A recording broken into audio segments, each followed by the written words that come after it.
Well, gather round, y'all, let me tell you a tale about a man named Ron who's blazing the trail. They say Scott Hammer's the boss on the show, but Ron's the one driving, just so y'all know. Ron Miller, he's the one in charge. Steering hammer down like a big old barge. Scott, don't worry, it's all in fun. Ron's a real host when the race is run.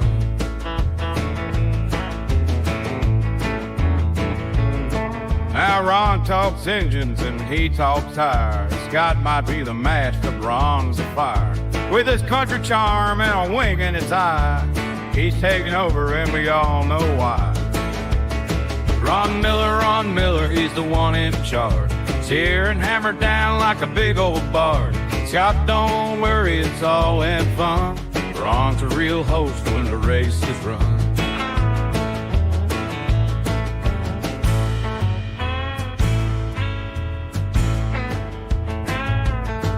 When Ron hits the mic, the crowd's on their feet. Scott's in the pits, they're just trying to compete. It's all good nature, just a country jest. But when it comes to upholstering, then the Ron's the best.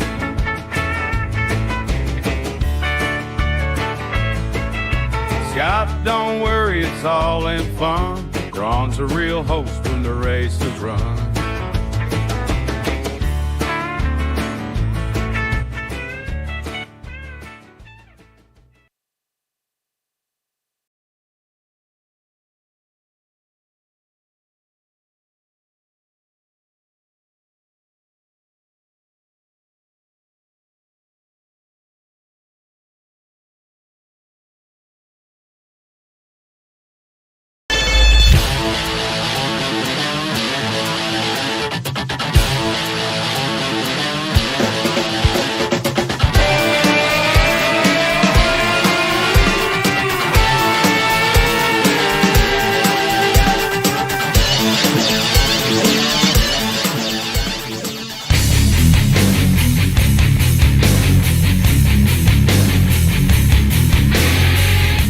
The Hammer Down Racing Report. And now your hosts, Scott Hammer and Ron Miller. Welcome, race fans, to the Hammer Down Racing Report.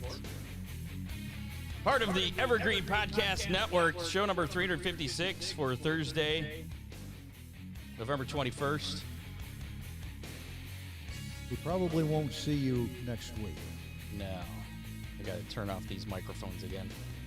It's one bug of every time video switches, not these mics, the other mics, and then we get the behind-the-scenes stuff there.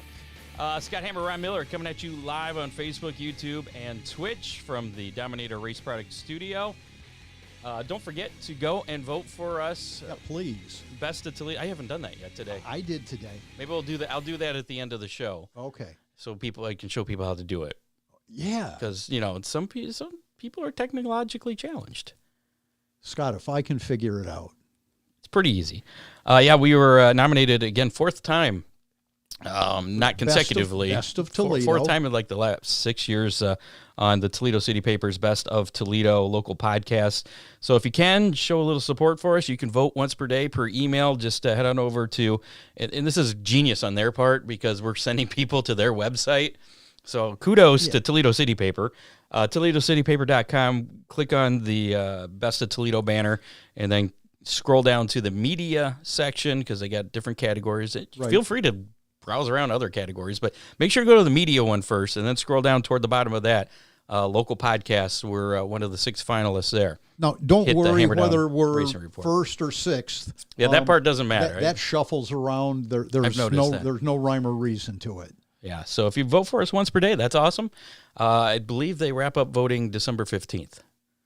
So we've got a while. We only bug you. Well, we're off next week, so I think we only have like 2 more shows before that that we'll be bugging people about it. Ooh, I know. And then we won't. Then we have to sit on our hands and wait until like the end of February or beginning of March, I think, before they announce the winner of that. Anyway, and don't worry, they're going to ask you to give your email address, but you're not going to be flooded with spam. I haven't gotten any spam or anything. No. So just a reminder occasionally to go vote.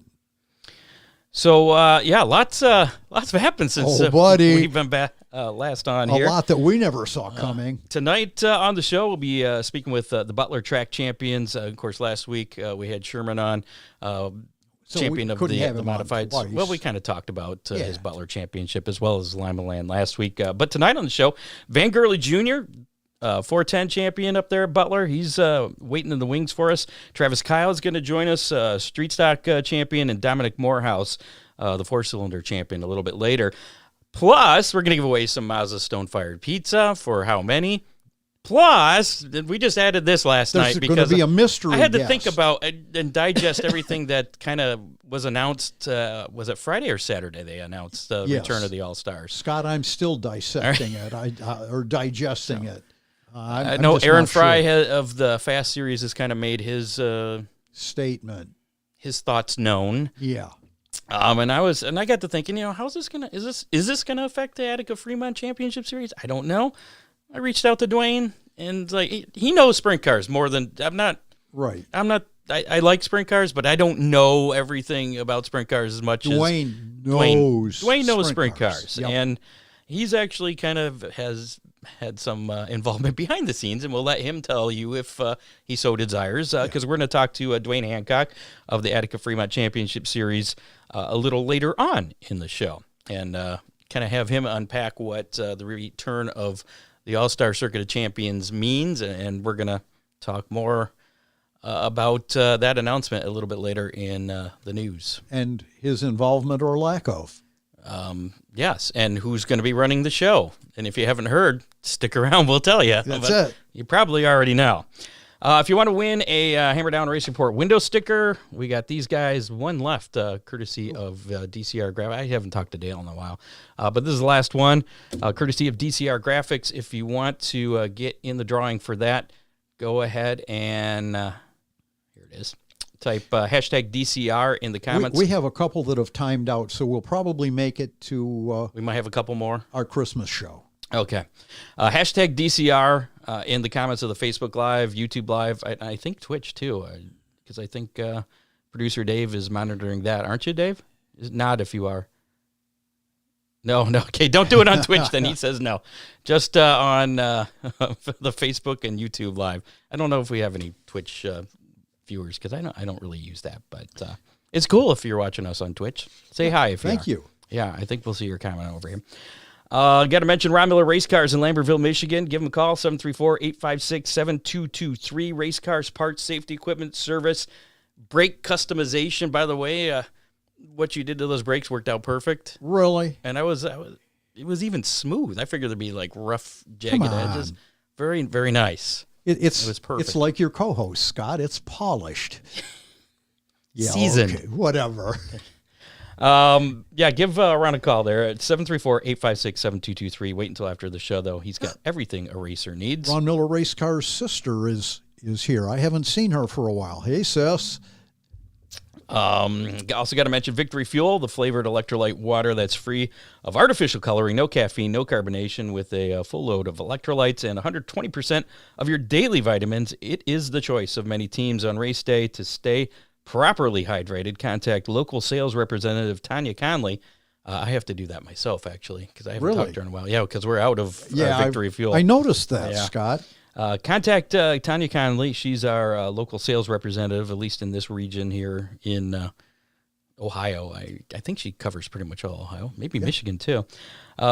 She can be reached at, it'll be scrolling on the screen there.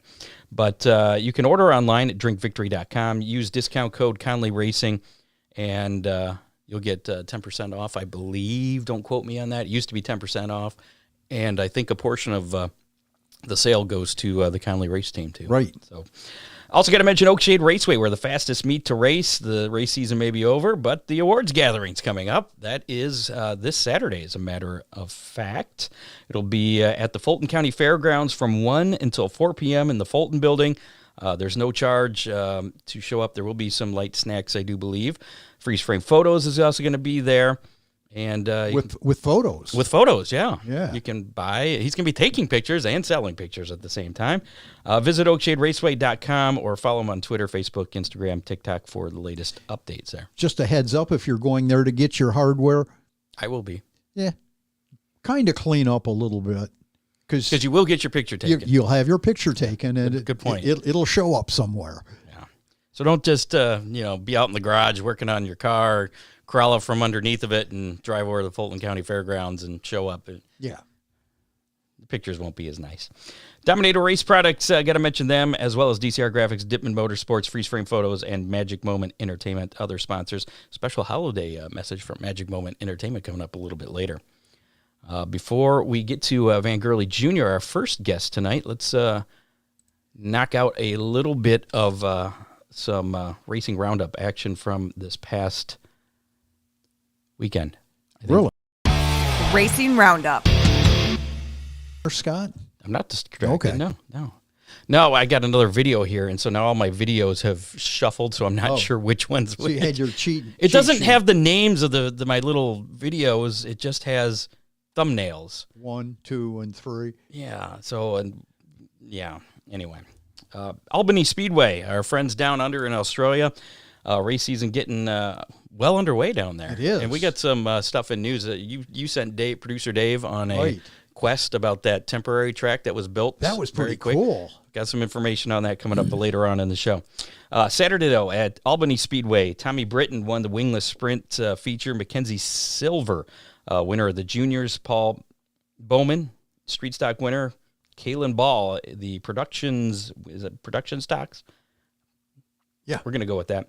Paul Joss picking up the win in the Legend Cars. High-Tech Speedway Toowoomba, Saturday, wingless national number 1. Scott Thompson picking up the wingless sprint feature win. Daniel Cassidy, your late model winner. Bruce Marshall in the AMCAs. Liam Williams in the Formula 500s.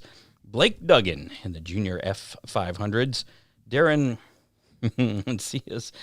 Ciolka in the street stocks. Okay. We're going to go with that. Jackson Cunney and Jaden Holdsworth are junior sedan winners. That's a fun class. The junior sedans. Is it what? It's kids. Are they like 4 cylinders or? Yes. Oh, okay. Premier Speedway. Saturday, Jamie Veal picking up the win in the 360 Ellis Sprint Cars. Terry Rankin, the Formula 500 winner.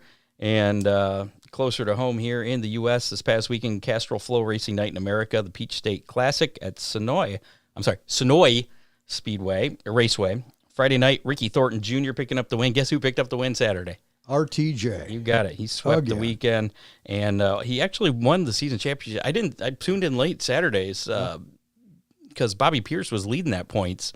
It was like a 21 point separation or something at the start of the feature, but something happened during the heat race, or I think I was talking to Dean, said he had a different car that just wasn't good, so he went back to the other car for the feature, but had to start at the tail. And managed to work. I think he got up to 10th, but not enough to earn the Castrol Flow Racing Night in America Series championship. So RTJ getting that. No surprise there. And that will tie into tonight's How Many as well. Well, last week's How Many. Will. So congratulations, by the way. Yeah, I know. Dipman Motorsports, your Hoosier Tire Parts and Service dealer located in Oregon, Ohio. He can service just about any kind of race car. He's got parts, and he's got all. If you need a race car, he'll get one for you. Yeah, he'll talk to Ron and get one for you. He's got a fleet of used stuff. Yes, and he likes to get. If you have a car that you want to sell, he might buy it from you too. Give him a call, 419-283-8580. That's Craig Dittman there at Dittman Motorsports. And also, finally, got to mention Dominator Race Products. They have what you need to be in the winner's circle. Dominator with 30 years of experience to put you out front. Check out their ultimate body brace kits, and their ultimate body panels. They got the new Dominator Racing stools available in all kinds of colors. And don't forget about modified valance kits, plastic modified and late model rear spoilers, and so much more. You can order direct. Check out everything they have at DominatorRaceProducts.com or call 419-923-6970. Dominator Race Products are also available from your local reputable race shops. They've even got wing caps for sprint cars, since we have a sprint car racer waiting in the wings. All right. Speaking of that, let's bring on our first guest of the night. How did that work out? That was awesome. It was a good transition. Yeah, I know. except for the fact that we had to point it out and kind of ruined it. But yeah, our first guest tonight, our Butler Motor Speedway 410 champion, Mr. Van Gurly Jr. Let's bring him in here. There you go. How we doing? How are you? Hey, I'm great. Thank you. Good. Congratulations on the championship.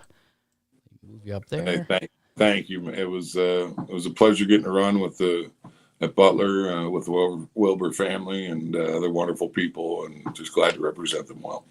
I've got to ask, is that your first race car behind you? No, I'm old, but ain't that damn old. Did you ever drive one of those, Ron? No. Okay. I saw one, though, in the Fremont museum. Oh, in the museum, yeah. Yeah. Okay. That's So what car is that? That's an old Audi from back in the day.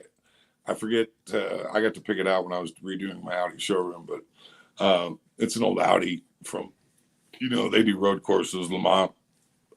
I forget where that was taken at, but it's a pretty cool car. That's pretty cool. I like that background. Yeah. Well, let's talk about your season at Butler. You got 2 wins, 12 top 5s, and only one finish outside the top 10. That's because I flipped. That's because you flipped? It's all Max Stambaugh's fault. So I think the moral of the story is keep your wheels on the ground. Yeah, it wasn't his fault. It was a lapper. It was just a racing deal. Well, Max is a great guy, so I just like to give him shit about it. So what happened? I mean, did it destroy the car? I was going to pass Max in 3 and 4, and I was maybe been a little too aggressive, but it was only a few laps left, and he was kind of center, and I went high, and lapper slid up on him, and I really had nowhere to go, and hit him, and I tried to square him up, and I hit him pretty good, but there was a kind of a wicked cushion that night in 3 and 4, and once I got off the gas to try to avoid him, I just went tumbling. So, but it didn't hurt much, and pride hurt your pride? No, it didn't even. Now I know why all these young guys drive like dumbasses, because these seats hold you in so good, and it don't even hurt when you wreck. So, now I know I can drive like a dumbass myself. So, how would you grade your season this year? Maybe my season as a whole,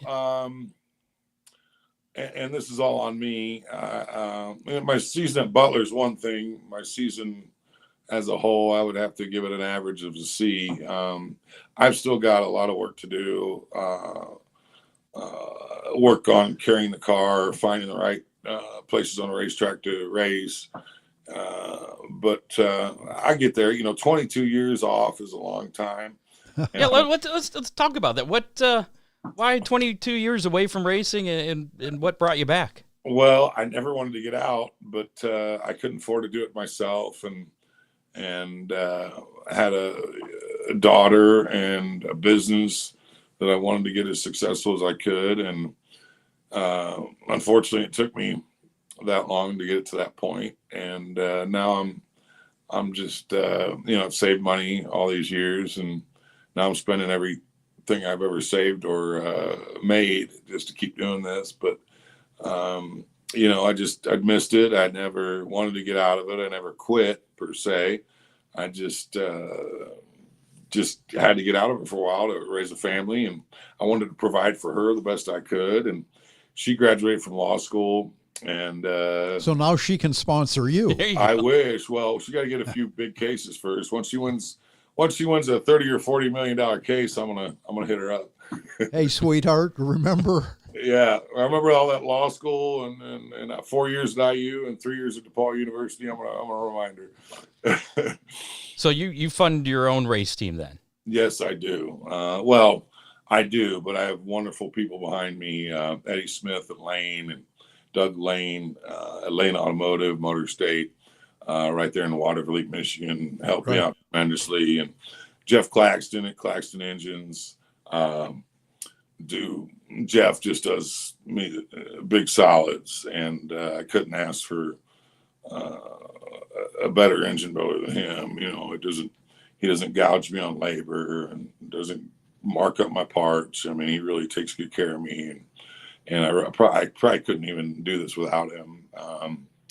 but I try, like in business, I try to have great people around me, like Fuzz Lyons and Jacob Kime, both work on my car right now. We got Tim Rhodes helping me.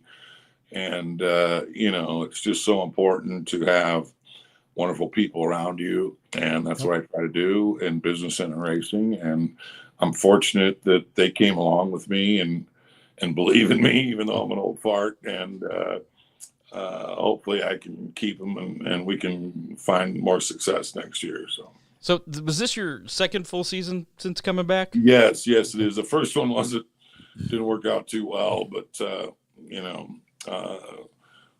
just didn't have the right people in place is all.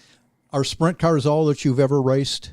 Yes. I mean, I've done pavement racing with Marv Carmen and Larry Bible, and then with my family's team. My father,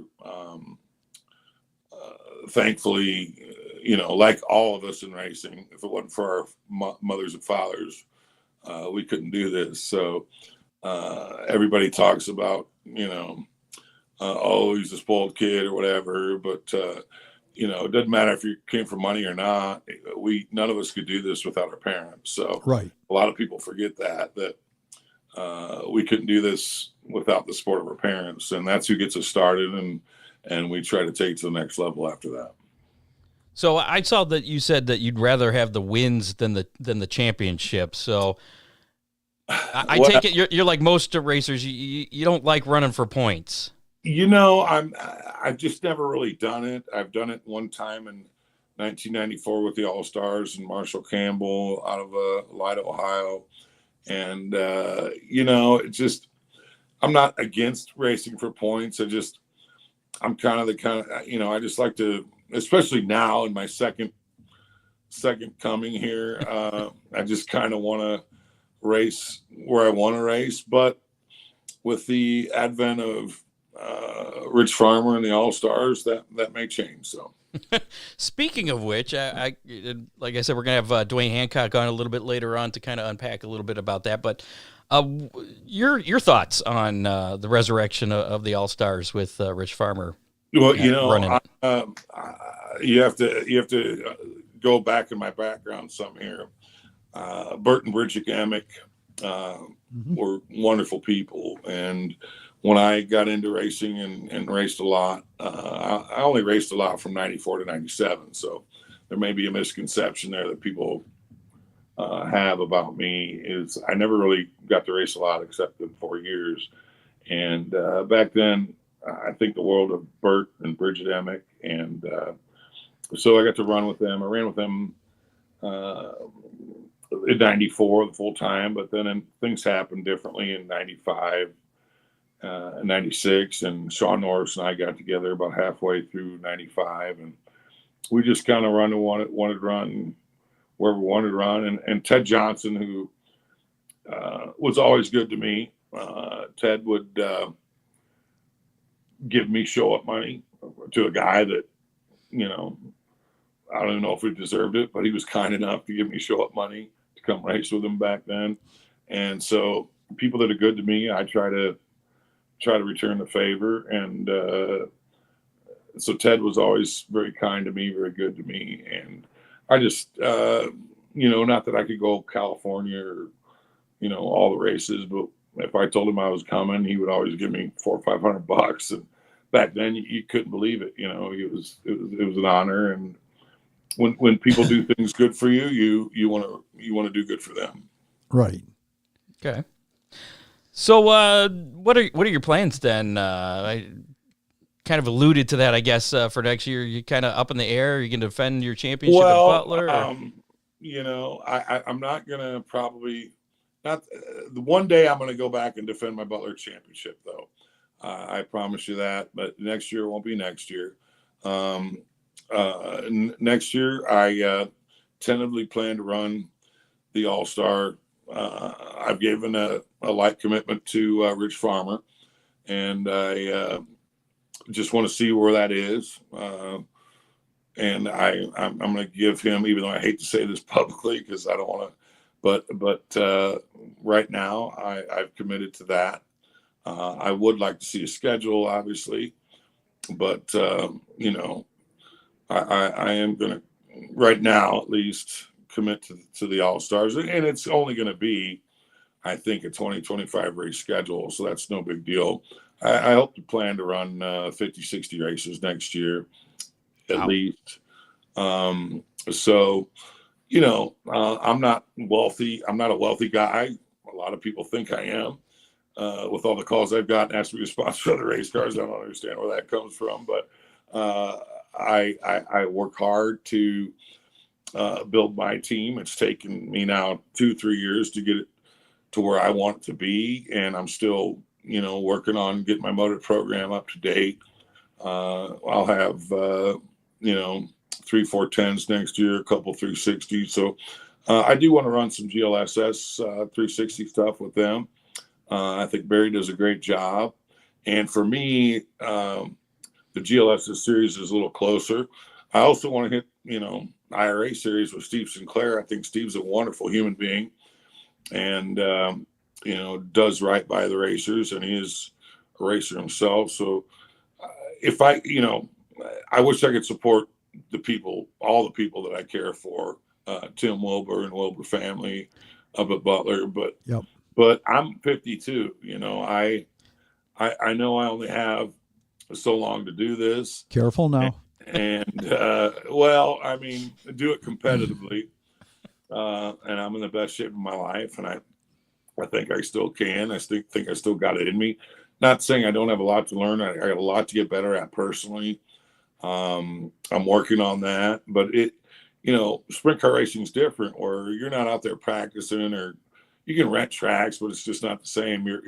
Your practice session is your race. So I've got to get a lot better personally and work on myself, and get my mind right and get everything back in balance, like when I was in my early 20s, and we're going to keep going for that. And I'm going to keep working at it. I'm going to keep working hard, and there's not going to be anything that's going to stop me, because I'm going to work my ass off to do it. Very confident. Yeah.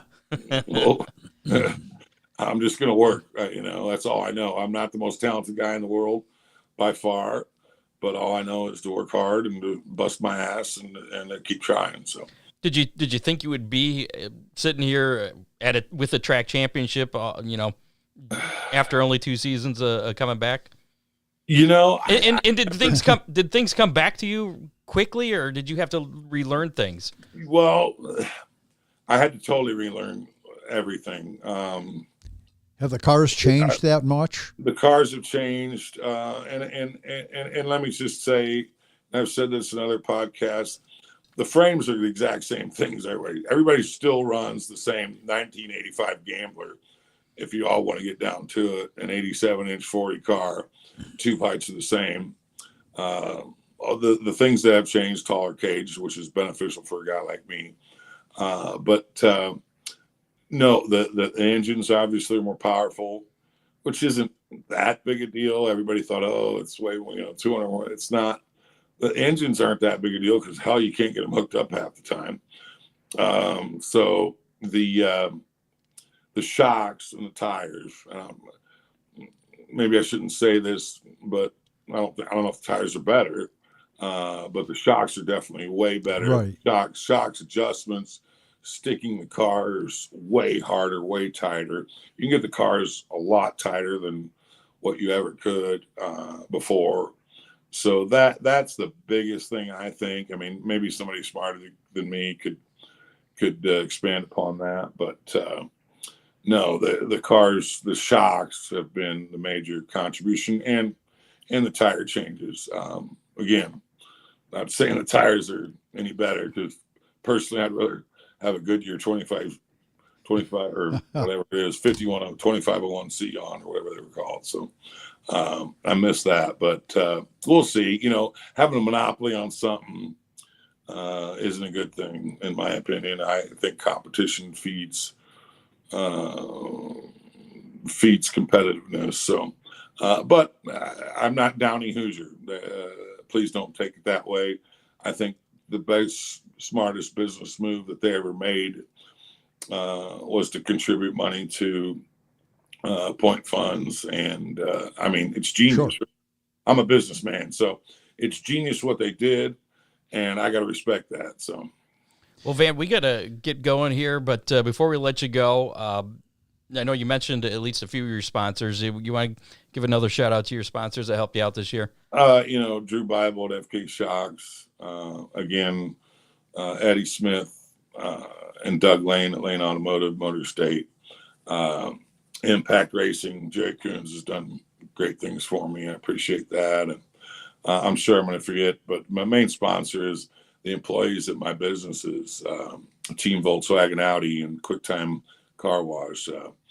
I've assembled such a wonderful group of people at Team Volkswagen, Team Audi here in Maryville, Indiana, that I can actually go race, and my managers and my employees can run the ship, and just very thankful for them that I can go do what I want to do, and they allow me to do that, if you will. So just can't thank them enough.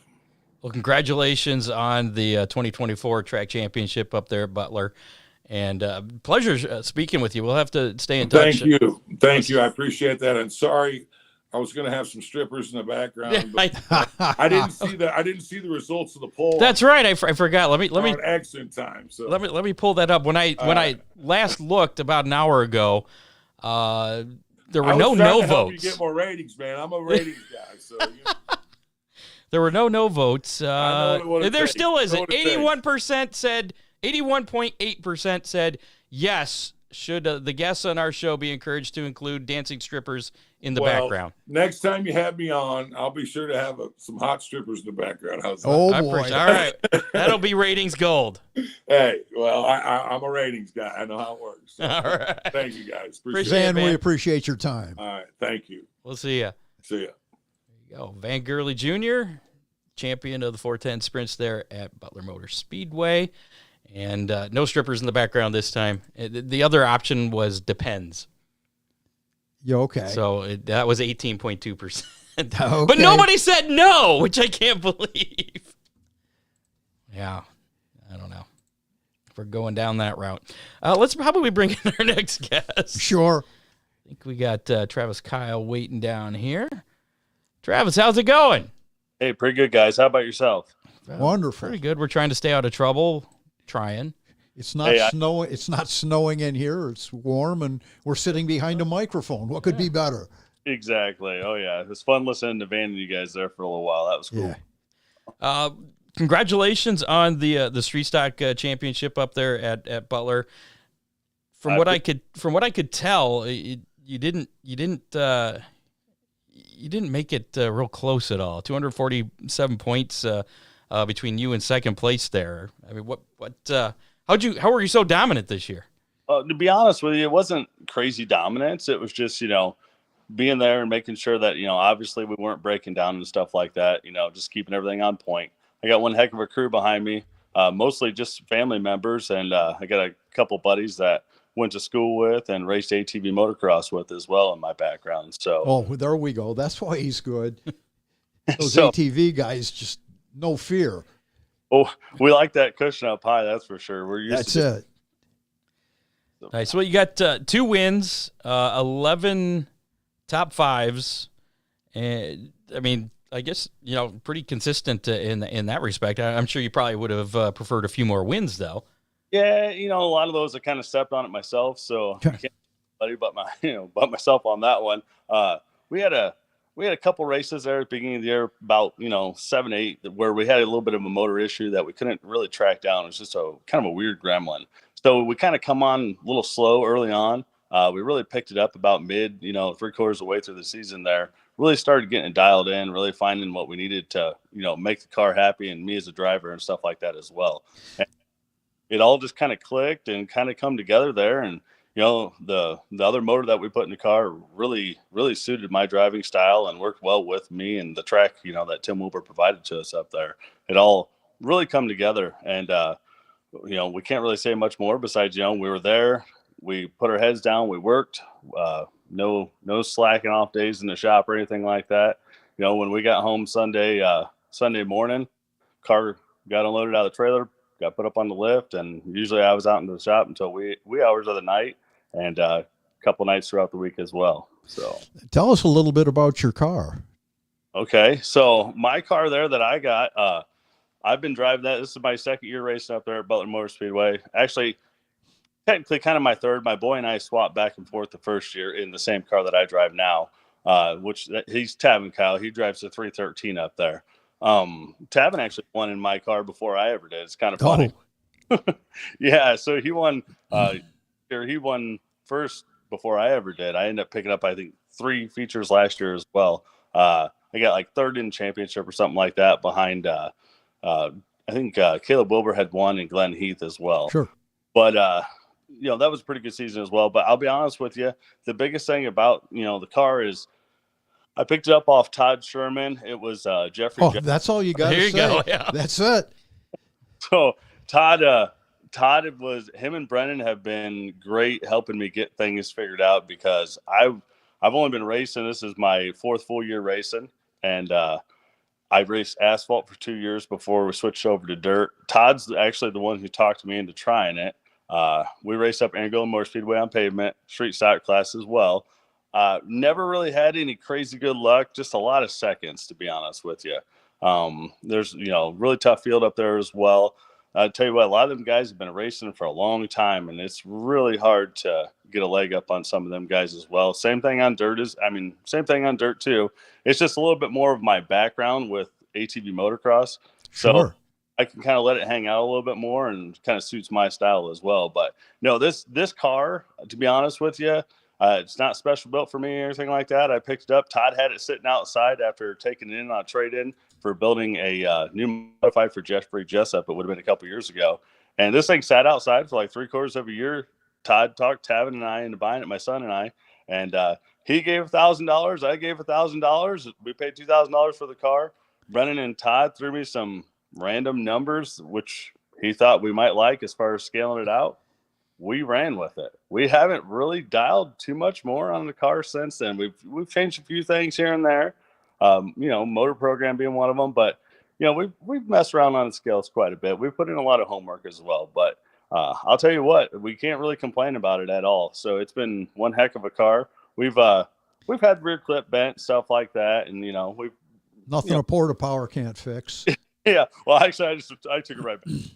Honest with you, it was a lot simpler. I don't have a jig and stuff. So Todd was able to really put into work for me, get her all squared away. And he did that last year. We came out this year with the new rear clip underneath it and a couple other items that we need to do for improvement and stuff like that, just to make sure things were safe and, it was strong and ready to roll again. So, but I mean, it's one heck of a car. I actually call it my junkyard dog because it's a really old car and we have no idea who built it. Todd isn't the original builder. Oh, wow.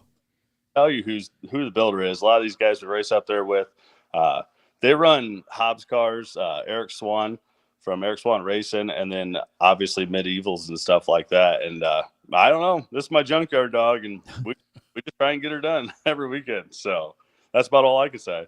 So what does earning the track championship at Butler mean to you? I'm assuming this is your first track championship then in your racing career. It is. So I had a couple ATV championships over past years and stuff like that when we did all that. No national ones, just local ones and stuff like that up in Michigan as well. I'll be honest with you, it means a heck of a lot. We put in a lot of time, as far as throughout the week and on the weekends, stuff like that. We do it as a family. Like I said, most of the time, we actually have a big enough trailer that we actually take my son's car as well, and he goes racing with us at the same time. We try and do it as a family. It means a lot to all of us, to be honest with you. 4 years ago, I would never thought I'd be getting to sit here and talk to you guys and say that I had a track championship under my belt now. It's a cool feeling. Very cool experience. And, I mean, hey, I ain't gonna lie to you. I'm willing to try it again. You know what I mean? So, well, it feels good for sure. I do like the wins. I didn't get quite as many wins under my belt this year as I did last year. Like I said, a lot of that's just me, not being able to get everything all put together. And to be honest with you, I mean, in dirt track racing, I kind of I found out the hard way that, you just got to kind of have some luck on your side some nights too, to be honest with you, to really be able to. Absolutely. Excuse you, Ron. So what are your plans for next year? Are you going to go for a second championship, going to defend your championship in the street stocks? We are totally going to go for it, to be honest with you. So we are. That's cool. I'm going to be honest with you. I got the car sitting behind me here, and we just got done putting a brand new body on it, top to bottom, and she's basically ready to go racing. I'm gonna take up Tim Wilbur at Zero Graphics, and Tim's gonna throw some stickers on this bad boy for me, and we're gonna set it up on the scales again, kind of fine tune a few things, see what we can't come up with, maybe find a little bit more speed if we can, and we're just going to send it and kind of go from there, to be honest with you. As long as we can put in some good races, and I'm not going to start out trying to be overzealous and points chase right away or anything like that. We'll kind of just get through, 8-10 races, see how things, kind of prosper, and just kind of go from there. And shoot, I mean, if we're right there in the top 3, like we have been for the past 2 years, we'll go for it, and we'll just see if we can't make a run for it again. For sure. I hate to mention it, but if your car's ready to go, there's a race New Year's Day at Sandusky Speedway. You have experience on the asphalt, so I mean, I'm gonna be honest with you. There's a couple guys, Chad Ingram being one of them, over that way, and another guy that we raced some ATV motocross with, family wise and stuff like that. Every year he tries to get me to come over there and get in that race. To be honest with you, so a little smack talking going on. Oh, every year he tries to get me over there. I'll be honest with you. Probably won't happen, but hey, the car's ready. Like I basically have told my family, I'm kind of jumping the gun on getting it around again this year, but the car didn't get all bent up, so I didn't have to strip it all the way down. Last year, I had actually made kind of a horrible mistake in the last race. I kind of got very antsy early on. I think it was in the first 5 laps. Showed my cards way too soon. I went round the top side over by turn 4. And I got a little too high. It stuck one lap, come back around the next lap. That sucker looped right on out on me, and I ended up taking out Glenn Heath, who was in second, going for the championship, and Eric Swan at the same time. And I got the car pretty bent up doing that. So, yeah, so, I backed her down a little bit this year. We had a couple little odds and ends that, set us back. One night I was out front and had a pretty good run going. It was Dwayne Morley, who I think got 3rd place in the championship or 4th place or something like that. He was behind me, and Eric Swan was behind him, and pretty decent lead on the boys. I mean, car was working good, felt great, and ended up having an issue. We actually ripped the right rear front trailing arm bracket out of the frame. So talk about a squirrely crab walking mess. I'll be honest with you. I did about another 2 laps, pulled back in the hot pits, and the boys got underneath there, checked it out, and they were looking at it. They're like, Travis, we don't see nothing. I'm like, oh, there's something wrong. There's something. This ain't good. To be honest with you, they sent me back out, and I could instantly feel when I got on down the backstretch that it was a no-go. Literally, I was just going to tear more stuff up, brake transmission, drive shaft, something like that. So I decided I'm just going to back her down. We're going to pull her off. We're going to go ahead and lick her wounds for the night and just kind of go from there, So, but, I'll tell you what, it's been one heck of a season here, and we had a lot of fun. I'll be honest with you, I'm ready to get back at it. So I've had enough time off already. Awesome. Travis Kyle, again, the street stock champion of Butler Motor Speedway. We got to get moving on here, but before we do, any sponsors you want to give a shout out to or crew members? Oh, heck yeah. I got a whole group behind me. I'll be honest with you. My wife, Rachel Kyle, she's one of my biggest fans and supporters and stuff like that. Obviously, without her, none of this would be possible. All my family members, when it comes to my mother and father-in-law, my mom, Deb Kyle, my uncle Dave, stuff like that. I've got a list of sponsors as well. I get Krieger's Incorporated. Fred Krieger helps me out with all my engine stuff and pretty much everything I might possibly need. Joe over at Pro Strip, he helps me out a lot with my program. RK Healthcare Consultant, they help me out as well. That's actually my wife, to be honest with you. All Day Lighting, Plyley 41 Motorsports, and then, like I said, Rapid Rental, B-Means Racing, and All Day Lighting. And then I had Straight 8 Racing on the car as well this year. And I'll be honest with you, without these sponsors, a lot of this just won't happen.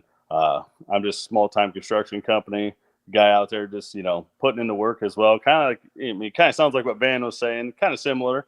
We all just put in a lot of work trying to make all this happen. But I'll be honest with you, without family, without the crew behind me, I got Jace Plyley, who's one of my crew members, Jeremy Putman as well. And then he said it was dark, by the way. I think you're referring to when you pulled in.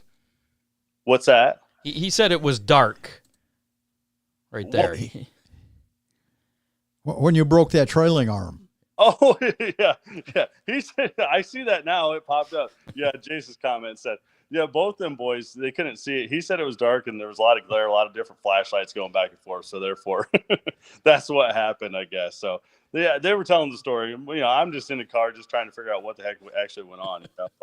But no, without all these guys helping me, without my family behind me, my son helps me when he's not racing, my daughter as well. They're all part of the crew. Some of my other family shows up on different weekends and stuff like that. Without everybody, we couldn't make this happen. And I appreciate everybody. And I appreciate you guys for taking time to have me on here as well. So awesome. Well, congratulations. I got one other thing I got to ask you. Is your car like right in front of you? It is right behind me. Right. So. Oh, well then good job with all those sponsors. I would never remembered all those unless you have it written down over there. Oh, no worries. It's a clean, fresh body. So I wouldn't have been able to get anything off of it anyway. Oh. Nice. Well, Travis, Kyle, a pleasure talking to you, and congratulations once again. Hey, appreciate it, guys, and hopefully we'll talk to you sooner or later. All right, thank you. You bet. Thanks. We'll see you. There you go, Travis Kyle, your 2024 Street Stock champion at Butler Motor Speedway. Yeah. We got Dominic Morehouse coming up here momentarily, and then Dwayne Hancock's going to be joining us to talk about the All-Star Circuit of Champions return. That's coming up. We got How Many, Mazda's Pizza to give away. There's still a lot to do, I guess. So we better just continue on here. Before we do that, got to mention Magic Moment Entertainment. When you mention the Hammer Down Racing Report, you get $100 off your reception DJ service. Ron Burt, he works with contracts and carries liability insurance, never charges for mileage. He's got dance floor lighting, covers the entire states of Ohio, Michigan, Indiana, and Kentucky. He's been in business for over 30 years. He takes pride in working closely with couples to make your special day perfect. Wedding receptions may be his specialty, but that's not all he does. But wait, there's more? Wait, yes, he does corporate events and mitzvahs. Give him a call, 419-594-2261. You can find him on Facebook under Magic Moment Entertainment or Ohio Sports Blitz.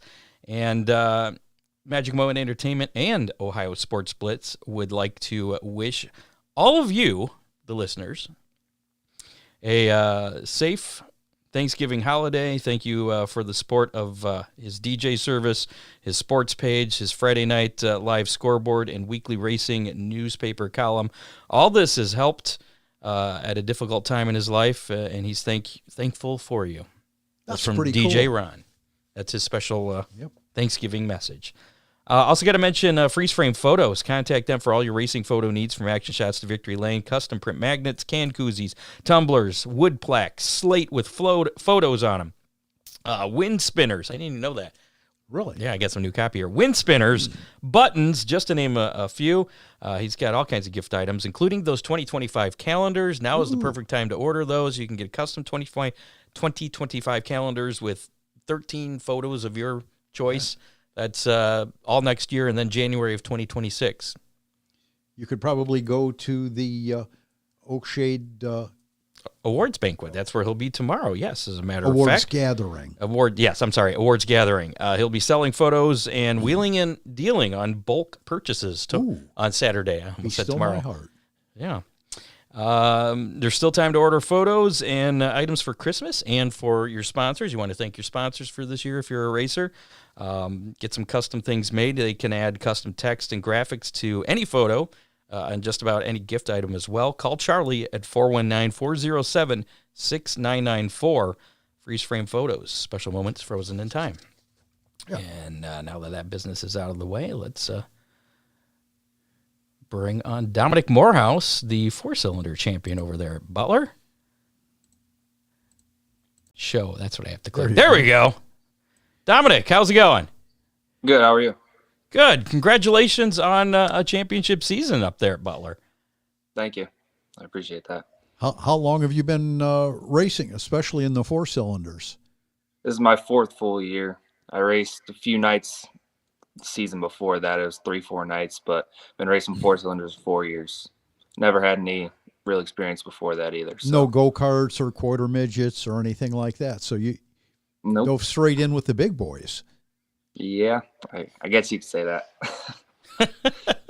Well, you at least you had a little bit of an exciting point battle there. You beat Hunter Jewett by just 22 points you had 2 wins on the season, 13 top fives, and only one finish outside the top 5 or outside the top 10. What does it take to put a season like that together? A lot of time in the shop.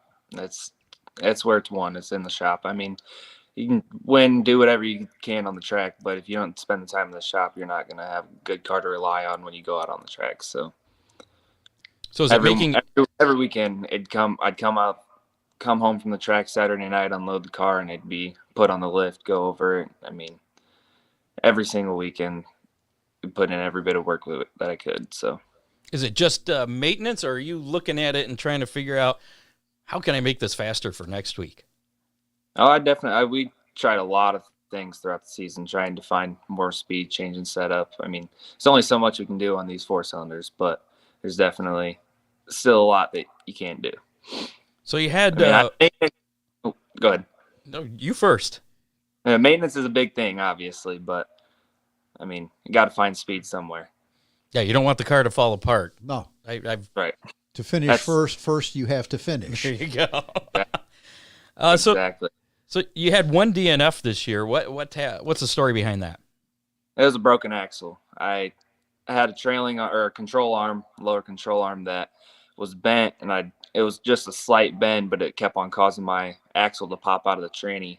Oh. And so it happened, and it spun the axle and broke it. It was 3-4 laps into the race. There was nothing I could do. I was just lucky enough to be able to get out of the way of everybody because I was at the front of the pack, broke, and couldn't go anywhere. I was coming out of 2, and there was nowhere to go. I just shot down to the infield and was glad I didn't collect everybody behind me. So didn't get run over. Right.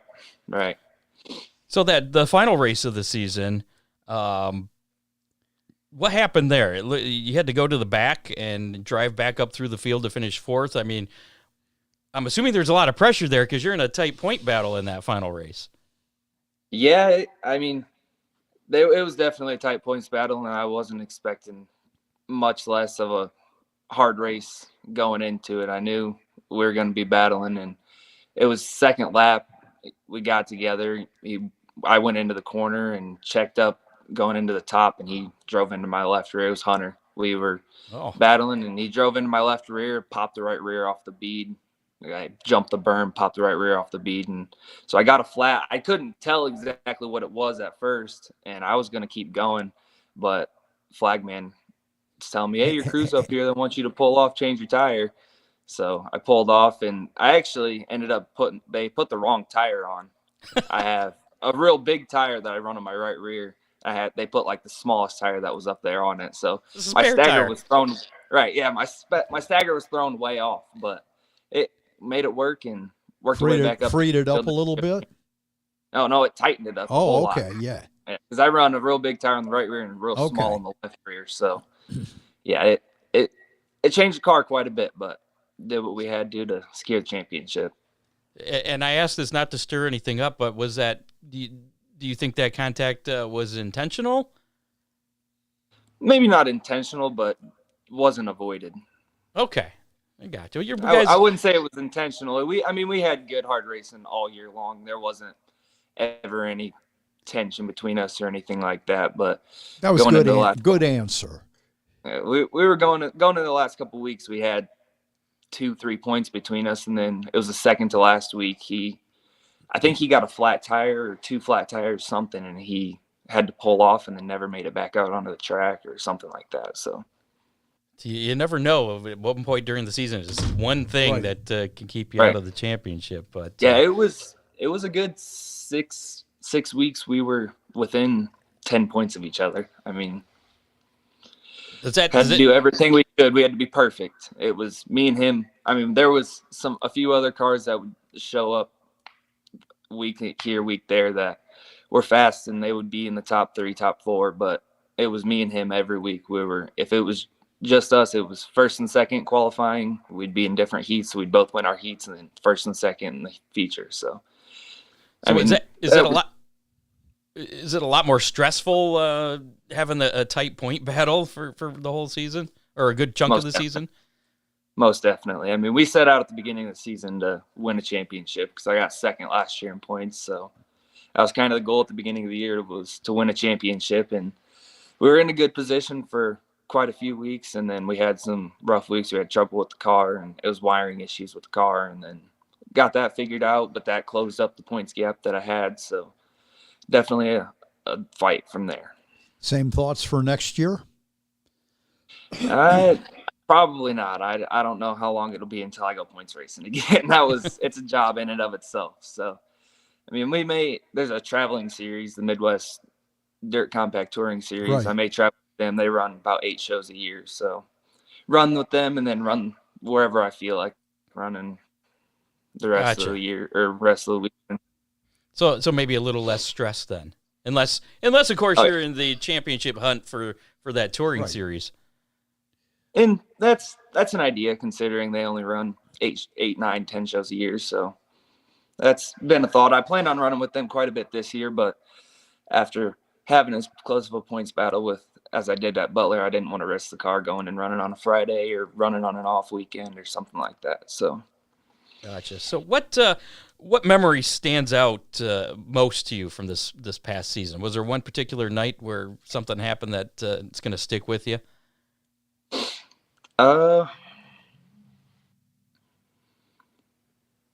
Tough question, I know.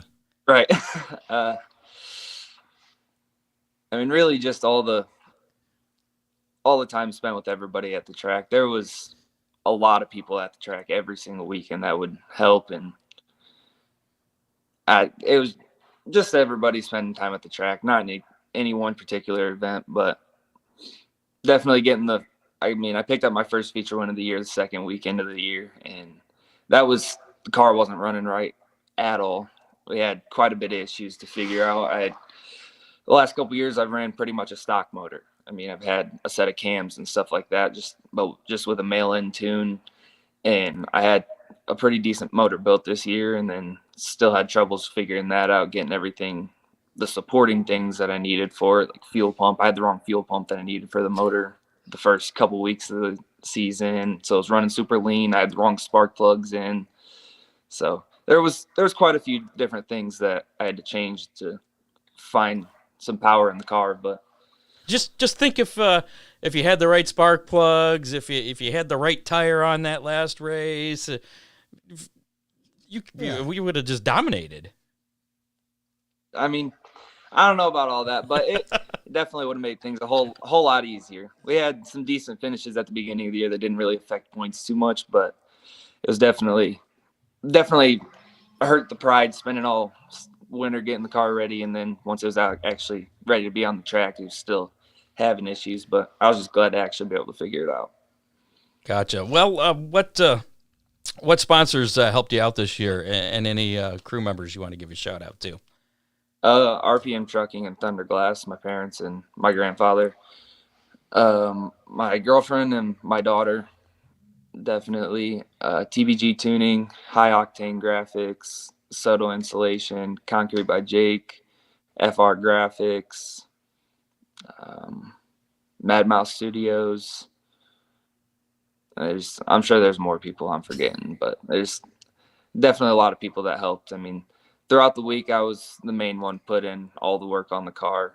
I was one of the only people to touch it, but it was more of a me deal. I'm pretty meticulous and like to know what was touched on the car. So sure, anytime that it's worked on, I'm 99% of the time it's me. So gotcha. Well, congratulations, Dominic Morehouse, on the championship season. Thank you. I appreciate it. And good luck next year running with the compact. The compact series. Yeah.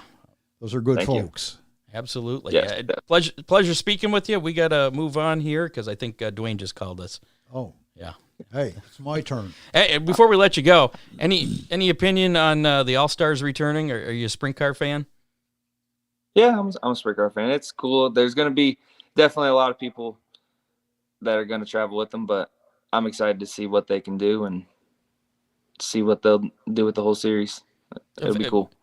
Eventually, what would you? I'm assuming that the 4 cylinders is not your ultimate goal in racing. I mean, maybe it is, and that's cool if it is. But would you like to go up to a late model or sprint car? My dad runs a modified, so okay. Eventually I'd like to get into a modified. He's building 2 cars for next year, so I may may end up in the seat of one of those here and there if I can convince him of that. But Very good. I've been offered a sprint car ride as well, but we'll see how that goes as well.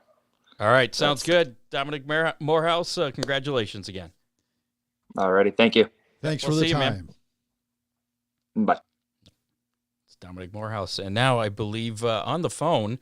I'm assuming this is On the Dwayne, right? phone? Yeah, Okay. it is. Sorry, I didn't answer you the first time.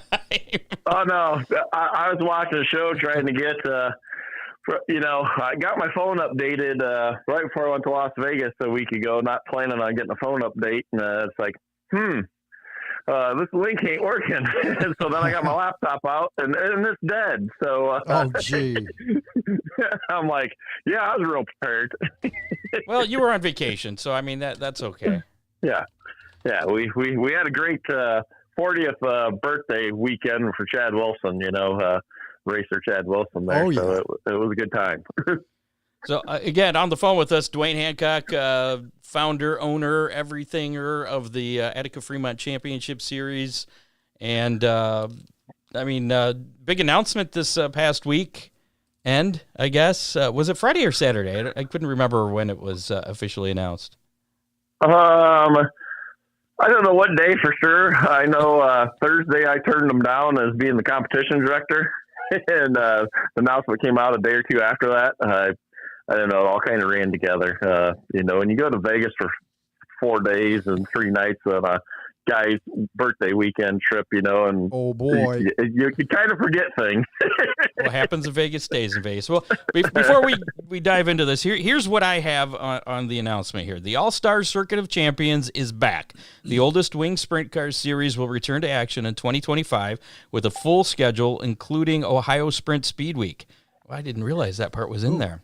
Every lap of every All-Star Circuit of Champions race will be streamed live on Flow Racing, the series' official streaming partner. High Limit Racing acquired the All-Star Circuit of Champions after the 2023 season.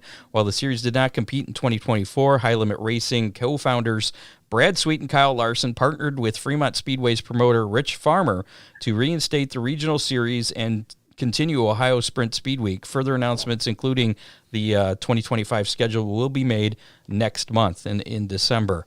So, and that was one of the questions I had, was going to be with Aaron Fry and Fast having such a successful Ohio Sprint Speed Week in the All-Stars absence this past year, how that was going to affect it. And I guess there's my answer.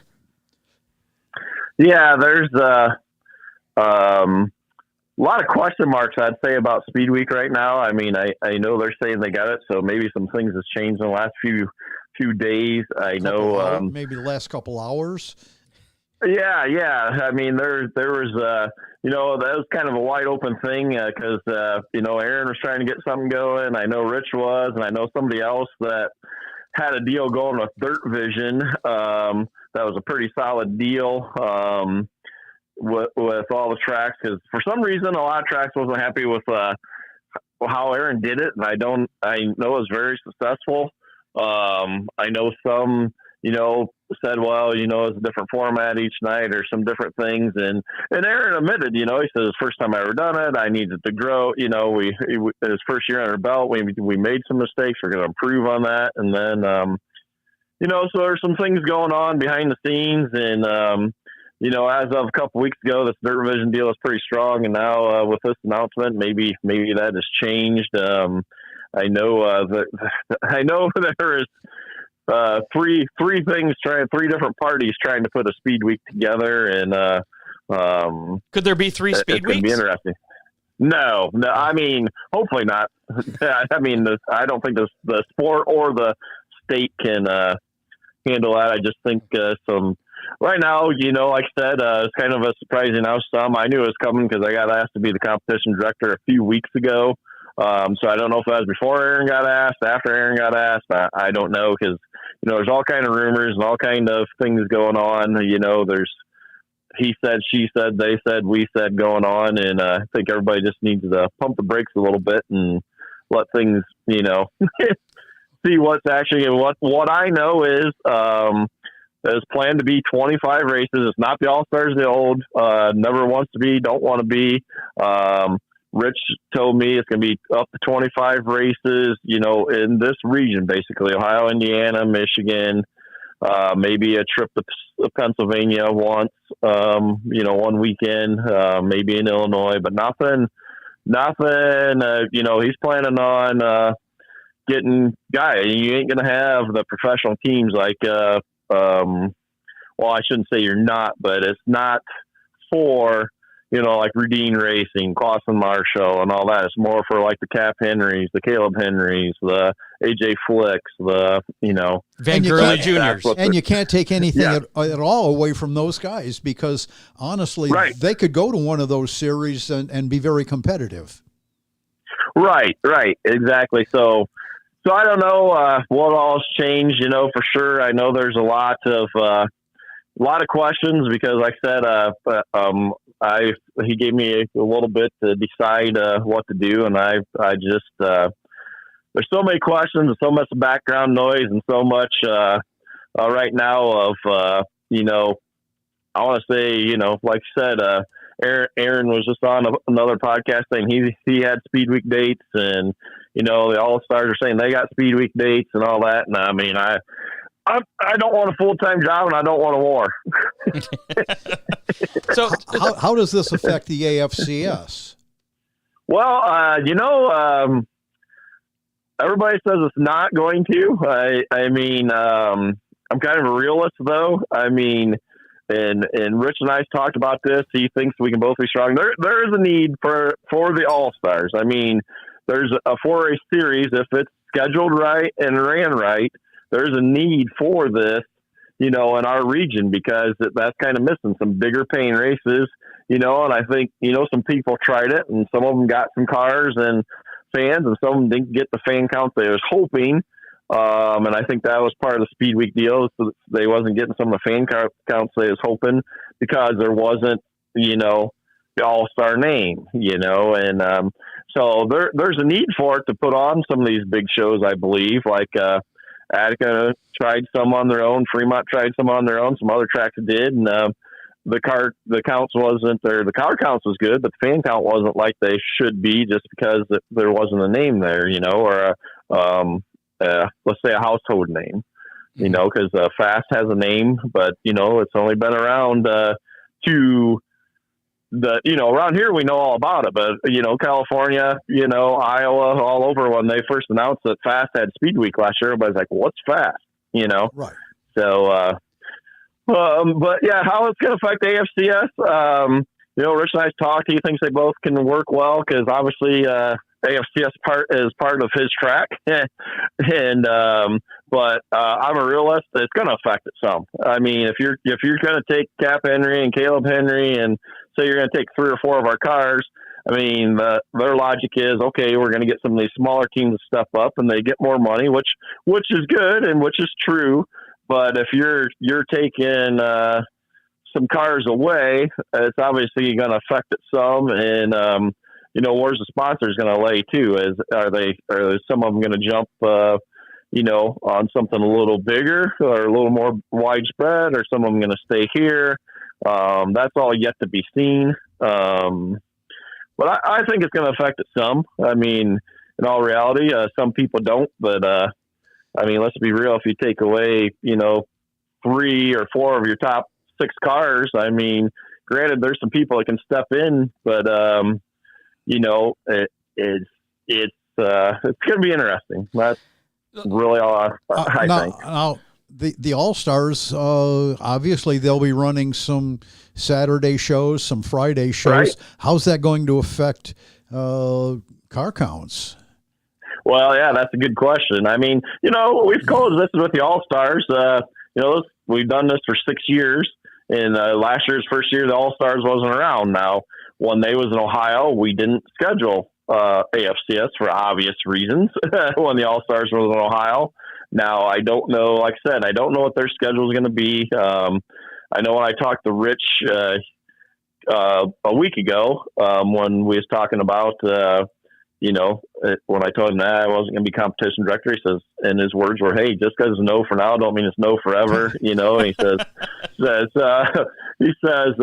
at that time he had about 15 shows scheduled, and was working on more. And I'm sure after this announcement, he probably got more scheduled because everybody was, oh man, it's the All-Stars of the old, which that's not what it's going to be. But I gotta have one.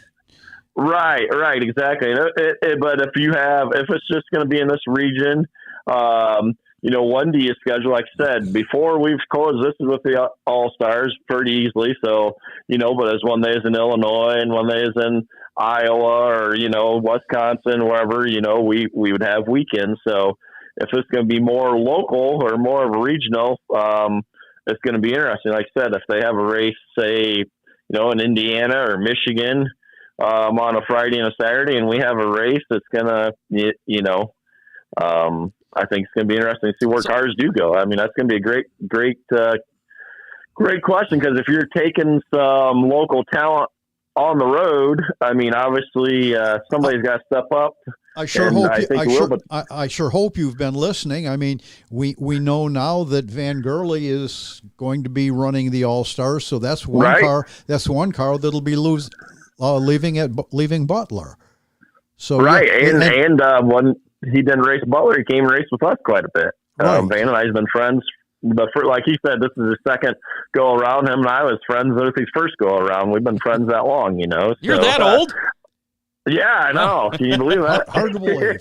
Speaking of old, I wasn't going to make a comment about you. Good. Not this time, at least. Kind of the history of things, because the Fast Series, the All-Star Series, Fast, wasn't that started by Rich? This is what is in my head, and correct me if I'm wrong. Wasn't the Fast Series, that was originally a Fremont Attica thing?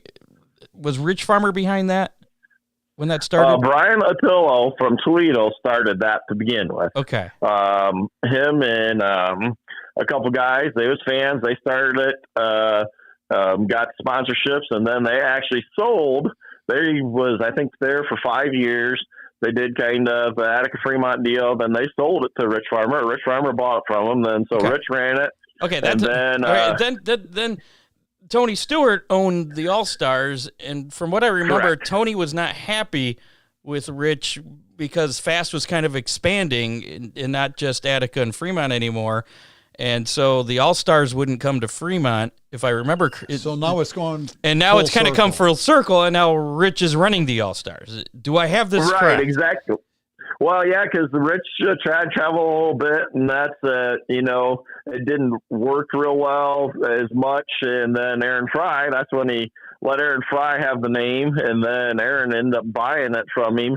But yeah, then when that started, they started trying to start the Renegade Series to get Speed Week, and they started trying to get Ohio Speed Week way back then, and that's when Tony got mad, because they were making a play to try to get Speed Week back then, and that's where all that kind of came about, or part of it, or however. But yeah. So now Rich is in charge of the All-Stars, and there's a need.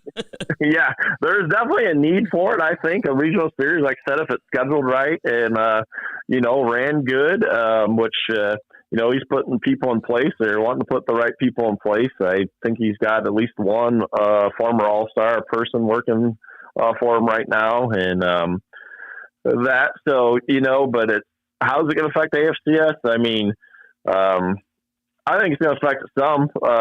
We'll see. I mean, as far as cars, and maybe some of them won't go that think they're going, depending on what happens too. I mean, I get all kind of phone calls from teams and sponsors. I mean, my phone's been blown up since this announcement too, from sponsors and teams, and like, well, what you doing? We heard you as the competition director. I said I got it offered, but I turned it down. It's just wrong timing for me to do something like that, It's all kind of got thrown together quick. We had a text message on the Hammer Down hotline that's actually addressed about that subject to you. Let me read this to you. This question is for Dwayne. Did you turn down the job offer from the All-Stars because of lack of confidence in what they are trying to do this year? Or was it because of lack of confidence in the leadership of the revamped series?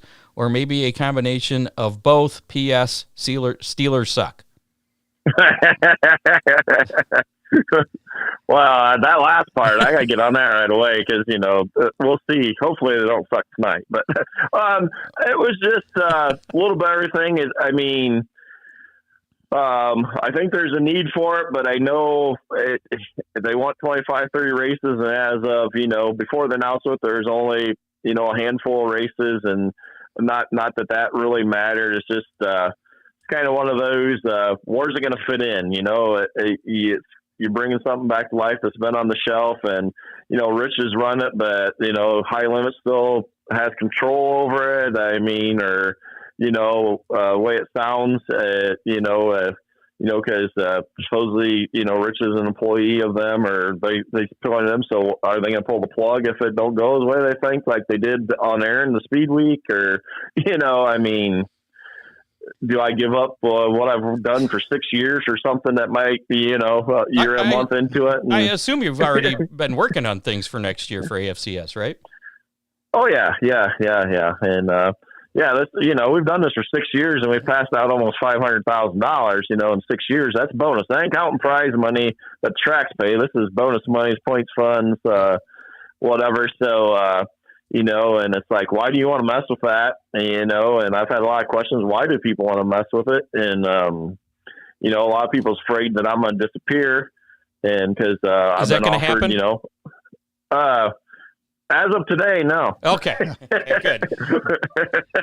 Boy, Dwayne, but Dwayne could still become the competition director for the All-Stars, right? Just a couple of weeks ago, we elected a president. We thought we were done talking politics, and damn, here we are talking politics again, buddy. Exactly. But no, I mean, I've had offers from many things. Like I've told people, I do this to help.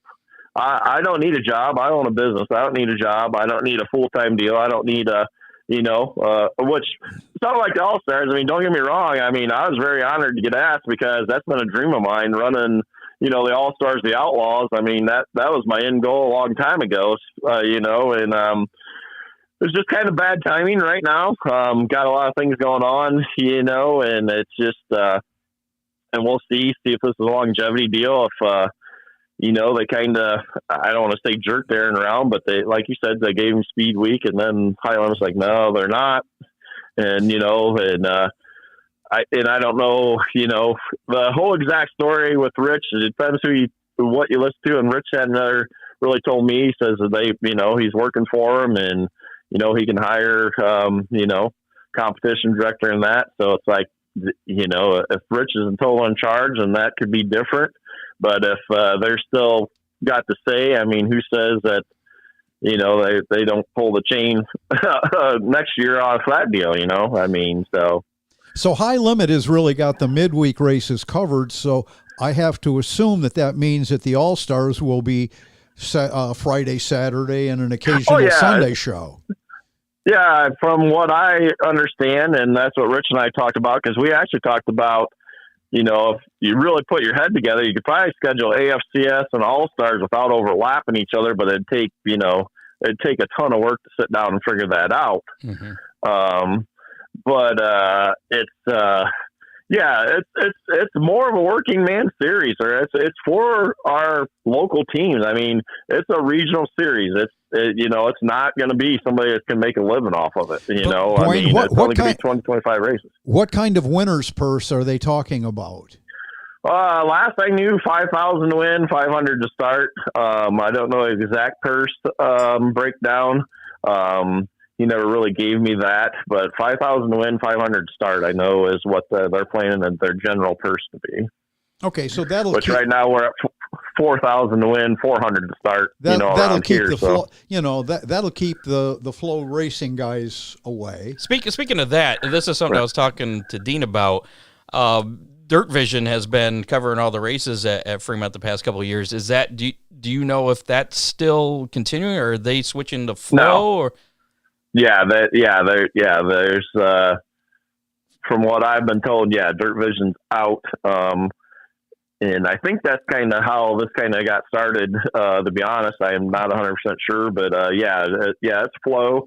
So Flo will be covering their weekly shows, not just. I believe. Okay. I don't know that for 100%. We never talked that, but I mean, I'm going to say he's not going to have a series and with one streaming and a track on the other. Yeah, Right. I know that's been an issue in the past. Because I know I know streaming has a big factor in this for sure. So this last year when it was announced that the All-Stars were being dissolved or shelved, whatever the terminology was, that kind of left a bad taste in a lot of people's mouths. Right? People were kind of upset about it, and now that it's being brought back, it's kind of. It's not the reception I've seen from the sprint car community hasn't been like, yeah, it's finally back. But I mean, there's some people happy about it, but it's not as overwhelming as it was the feeling last fall when it was shelved as being disappointed. Am I wrong on that? And it's not going to be it's not going to be $10,000 to win shows either. So right, exactly, and it's more for a regional deal for this area, I mean, so I think some of that is, I think some of the tracks know, like you said, they're taking cars from it. It's going to be taking cars from Butler. It's going to be taking cars from Attica. It's going to be taking cars from Fremont. It's going to be taking cars from Atomic, Lernerville, it's going to be taking cars from local tracks, the best, the goal is to get the best up and coming drivers. And I know he had some, track champions. I think he told me 3 or 4 track champions, from the last couple of years, verbally committed to the series. So, the tracks are like, wait a minute. And that was actually one of the things I want to ask. Overall, and this might be hard to summarize in the simplistic terms, but is this a good thing? Or is this a bad thing in terms of local tracks, race teams, and fans, with all those things considered? Well, I wholeheartedly, like I said, we'll have to see how it plays out. But if it's scheduled right, and if it's ran, where we don't have a lot of overlapping, if somebody's got a big, tries to schedule big shows against it or whatever, like I said, the reception's kind of 50-50 right now. Yeah. So as long as some egos and that can, all be set aside, I think it'll be better for the sport because it's going to give our local teams a chance to go race for bigger money, which they need.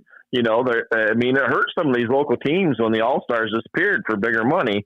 Now, this is not, like I said, the old All-Stars, but it's better pay than regular shows. So, yeah, I think there's a need for it. Like I said, it's got to be, everybody's got to, just, like I said, pump the brakes a little bit and see what the schedule is and such. And like I said, long as there's not a lot of backlash where if they cut the schedule somewhere in Ohio, then 3 other tracks are mad or not mad or whatever and schedule against it, well, then, it's going to be bad because there's only so many cars per night and so many fans per night. So, like I said, long as everything goes, but I think this first year is going to be interesting because, like you said, everybody knows it's not the All-Stars of the old right now, and it's to help the regional guys like the Cap Henrys and the Van Gurleys and people like that to be able to go race, for more money on a handful of times a year. Like I said, it's not 50 races, not 60, it's 25. So obviously that ain't going to be all summer. So I think the schedule is going to be key. I think that's going to be the key on what, because you can't have an all-star race and an AFCS race on a Saturday night, one at Wayne County and one at Fremont, and expect them both to be successful. So are you kind of waiting then to see what that schedule looks like before you put together your? Oh yeah, we haven't even talked dates. I think everybody's kind of in a circle. Usually by now, first 5 years we already had meetings. And in October every year I had tracks with meeting. Last year I didn't have a meeting with either track until. I actually didn't have a meeting at all. We just kind of talked on the phone. Well, I did with Attica, like probably February. So we haven't even talked dates at all. I think they're trying to get all this figured out and, see where things fall. But yeah, I think we're going to have to. Because we can't schedule, like I said, if there's a all-star race at, even Eldora or Wayne County or wherever they're going to be. I don't know exactly what all tracks are on board and what or not. We can't have, an AFCS race. Or I feel we cannot have an AFCS race that close to it and expect. You've got to throw You've got to throw some of the Pennsylvania tracks into that category too. So I mean, if they race in Pennsylvania, we'll be racing AFCS. I ain't worried about those. Not that I'm worried. I'm not worried per se, but I think a mutual respect for each other is if you can't. Like I said, there's got to be a mutual respect. Like if they're at Wayne County, I mean, it would just I doubt if Rich would want an AFCS race at his track the same night. Let's say they've got a race at Lernerville. That's certainly going to siphon away some of your top 4 or 5 cars. Yeah, it possibly could at Attica. I'm not worried about if they go to Lernerville and we race Attica. To be honest, would you settle for a trimmed down AFCS schedule next year? If the sponsors, see, our deal is all sponsor driven. I mean, all the money I get comes from sponsors, and that's what we give out. I mean, all the money goes back, so it's and that's I've been very, very blessed that each year it's grown. I mean, heck, we gave away $1,050 every single race this year in bonuses, cash bonuses, not counting the points fund and all that. And then, I mean, that was just standard. Then there's other stuff that came on board, throughout the season. But there's an extra $1,050 every single night for 20 races of cash bonuses. On top of, the $49,000 points fund between the 2 series, and then all kind of other, stuff that got added during the season. So each year it keeps growing. I've had all kind of interesting phone calls since this announcement of. I'll bet you have. Some's like, so it's like I said, I think they can both work. They have for years. Everybody's acting like this is a new thing, and it's not. I mean, there's some nights have been 5-6 tracks racing in the state of Ohio, the same night. So it's nothing new. And like I said, I think it's needed if it's scheduled right, and some other people don't, that might not be happy about it. Go, okay, now we're going to try to do a big deal or something, and it's just. I think everybody just needs to relax a little bit, and everybody's acting like this is a new deal and it's coming in. But they've been around since 1970. Yeah, Dwayne, I know they've been off 1 year. I know 1 year.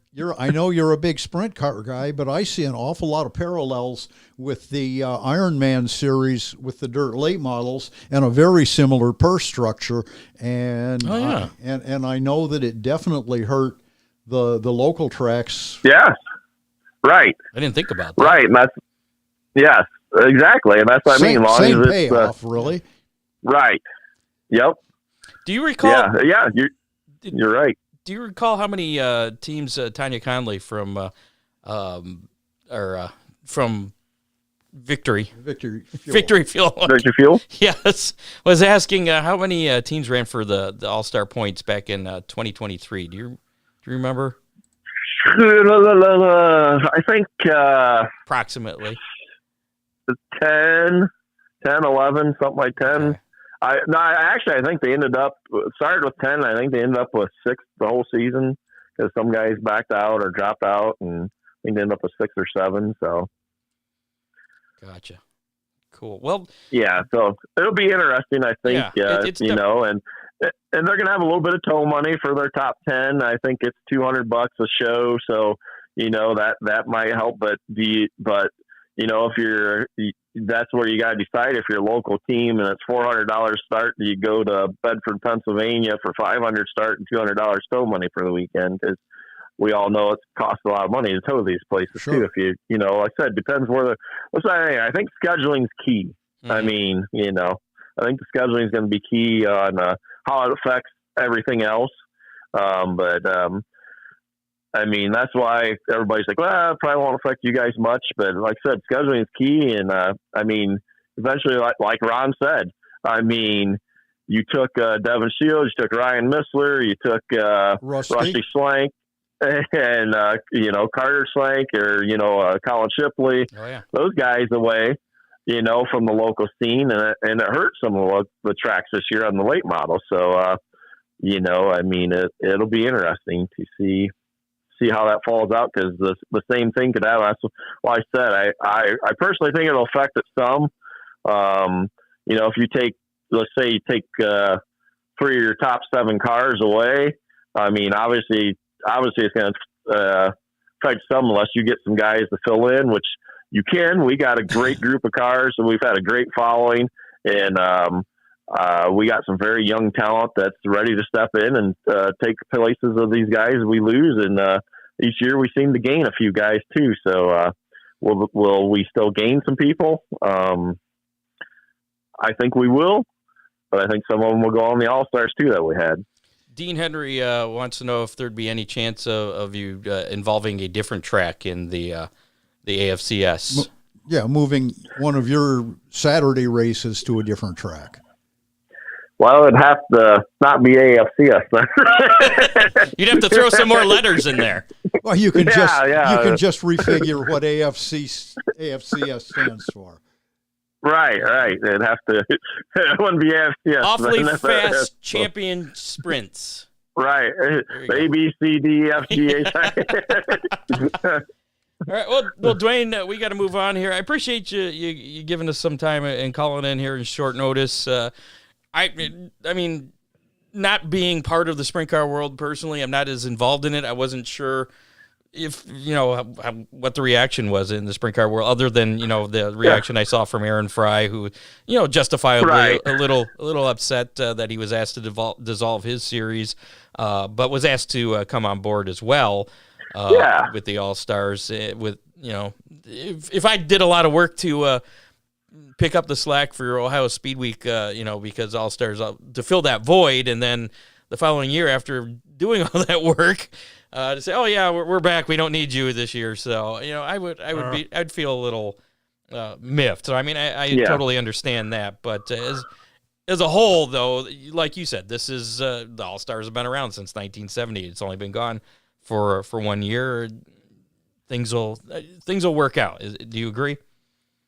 Yeah, I think so. Like I said, I think, you know, like I said, I think if everybody settles down a little bit, I think it will. I mean, you know, that's not the case for me. They didn't offer me this to get rid of me, because I got offered a spot at the track too every Saturday night if I want. They told me I could do whatever I want, as far as, do you want to do the series? Do you want to do the All-Stars? Do you want to be at the track? You know, so yeah, I could pick my deal on that pretty much, you know, and that's what I mean. I think, I mean, obviously I don't think he's going to be scheduling close to, on Saturday nights that close. And if it is, we won't be racing, you know, and I don't know what their plan is exactly for the track. Say if they are somewhere closer in Ohio on a Saturday, if they'll run just trucks, or, you know, bring late models in, or bring, come on, you know, now, just whatever. trucks. Don't start that crowd. Just trucks. Oh no, I mean, you know, trucks and 305. I think they should do. I honestly 100% think they should do like a family fun night for $5 and run trucks and 305. Showcase them. Absolutely, I do. You know, I like truck guys. Hell, I told Jim McGrath I want to make my truck debut. He's saying he's going to be a truck owner and have a driver. I mean, hell, maybe I'll just quit and be a truck driver. There you go. I'm ready. You know, I got to lose a little weight. I mean, they can Ron can adjust things. He's made. Oh yeah. Made trucks. There you go. I've put some really big guys in trucks. Yeah. There you go. Well, that gives me hope then. Yep. We'll fit you in, Dwayne. Well, Dwayne, keep us updated on your plans with the AFCS going forward, and we may circle back with you once that All-Star schedule comes out. We're planning, right now that's the plan, and like I said, neither track's really talked to dates yet, which you know, last year they didn't either. I get a little nervous because, like I said, the first 5 years we we had a meeting at Frickers and Bowling Green, usually about the last week of October, and start getting game plans. But I understand it's a little different now, and I think we have to wait till the All-Star schedules come out now. To be honest, I mean, I think we have to make everything work. I mean, I think that's the only way everything's going to be successful. Dwayne, feel free to reach out to us if you think you've got breaking news. We'll find room for you. Okay. well, if Jimmy hears this and hires me as his truck driver, when I'm there, I'll call you later on. Ron will put you in his truck. You let Rich drive his truck. Yeah. I know. I seen it that night. I was like, wait a minute. What can I get in there? It's Ron's rent-a-ride. There you go. There you go. Jamie Miller one night, Dave Gumby one night. Yeah. All right, Dwayne, good luck. And when can we hear you next? Let people know where all the fun media outlets you're on.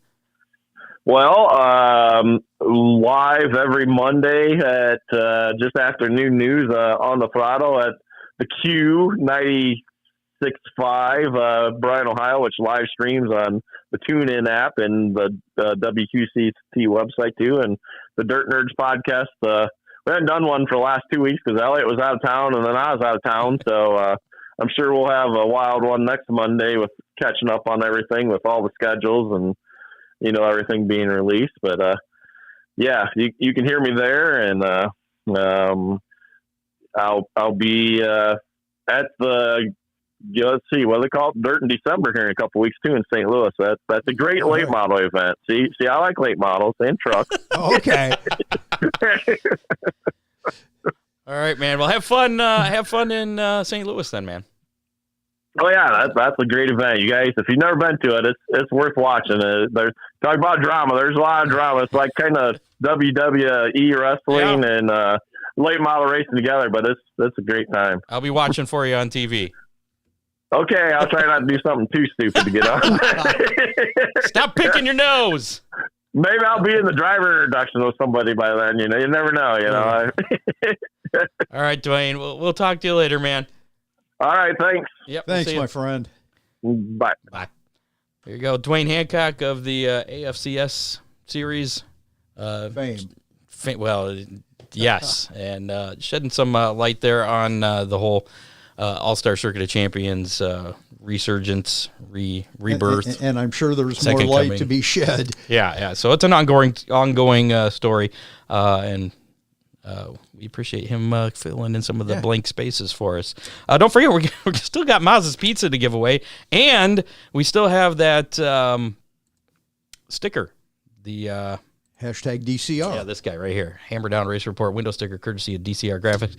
If you haven't typed in hashtag DCR in the comments of Facebook Live or the YouTube Live, do so, because we'll be doing that drawing here at the end of the show. And yeah, I guess that's it. If you already did put it in, then you're good. So moving forward, we got a little bit of news to bust out here. Latest racing news. Yes, we sir. just covered it. No. There's. I know. I wanted to go watch the Browns and Steelers and watch the Browns lose because I'm a Browns fan. It's just what I'm used to. You've got plenty. Yeah. So I guess this is probably more fun, anyways. Some news here. After an altercation in Victory Lane during the final night of the 2024 World of Outlaws World Finals, Team 22 Incorporated, that's the car number 44 of Chris Madden, has been fined $500. Ooh.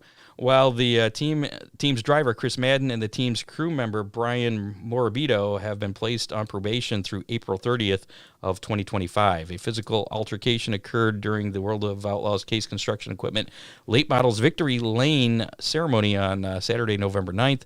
After review of the video footage, two members of Team 22 Incorporated, identified as Madden and Morabito, made clear aggressive physical contact with two other separate individuals. They will remain on probation until that date, regardless of the race team the two individuals are associated with. So if they switch teams, they'll still be on probation. That was with RTJ's team. I thought it was with RTJ. I didn't actually see that. I just remember reading about that.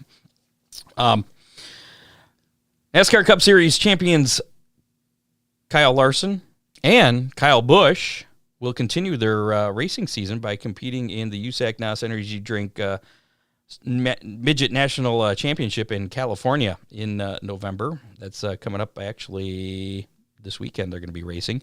Larson will team up with Silva Motorsports to compete in Midget Madness at Merced Speedway on November 23rd. That's Saturday, right? Because today's 21st. Yeah, 2 days. The November Classic at Bakersfield Speedway on November 26th, and the Tricky Night Grand Prix at Ventura Raceway on November 30th. For all three of these events, Larson will be teammates with fellow sprint car star Tyler Courtney, who recently announced he'll be driving for Paul Silva during the final 7 USAC midget races of the season, as well as the Chili Bowl Nationals in January. Busch will carry the number 51 on his Kyle Busch Motorsports-owned midget, which will be in partnership with Flow Sports and carry sponsorship from Lucas Oil. Included in the announcement is that Busch will compete in the 39th annual Chili Bowl Nationals, January 13th through the 18th. Oh, boy. Yeah, at the SageNet Center there in Tulsa, Oklahoma. Furthermore, it's been revealed that he'll be driving alongside his son Brexton at the Tulsa Shootout, which precedes that, December 31st through January 4th. Ooh. Lucas Oil announced on Monday it would be dissolving the Midwest Late Model Racing Association, MLRA series, to focus its attention on the Lucas Oil Late Model Dirt Series and continued investment in the Lucas Oil Speedway in Wheatland, Missouri. That doesn't really have much of an effect around here. No, but MLRA was a pretty cool series. Yeah. And again, I've seen a couple of the races. It was a regional series, so it filled a void. Sunday's NHRA finals at Pomona Drag Strip. Did you see this? I did not. Was halted early because of a plane crash near the top of the racetrack. According to NHRA officials, a small single-engine airplane crashed at the Pomona Fairplex. The pilot and 3 other occupants of the aircraft suffered minor to moderate, non-life-threatening injuries and are being treated at a nearby hospital. The crash happened around 11:09 Pacific time. NHRA was given the okay to continue racing, with action resuming at 12:52 p.m. Yeah, I saw pictures of it. It crashed into like a parking lot camping area or something. Okay. It crushed somebody's nice truck. Ooh. Yeah, but luckily everybody survived. Amazingly, it's pretty surprising. Joe Gibbs Racing has changed its policy regarding extracurricular racing outside of the NASCAR Cup Series for its 4 drivers. Joe Gibbs Racing has forbidden its drivers from racing on dirt, especially in open-wheel cars, like sprint cars, midgets, and micros for the last couple of years, all of which make up the background of Christopher Bell and soon-to-be JGR driver Chase Briscoe. Briscoe has attempted the Chili Bowl Nationals every year since 2017. He made the A-Main this past January. He finished 21st. He's also made some sprint car starts and a dirt late model start at the 2023 Kyle Larson Late Model Challenge at Tennessee's Volunteer Speedway. That was a pretty good race, as I recall, him in Davenport. Briscoe also restarted his Chase Briscoe Racing sprint car team with Carter Sarf as the driver. So nice that Joe coach is letting them race there.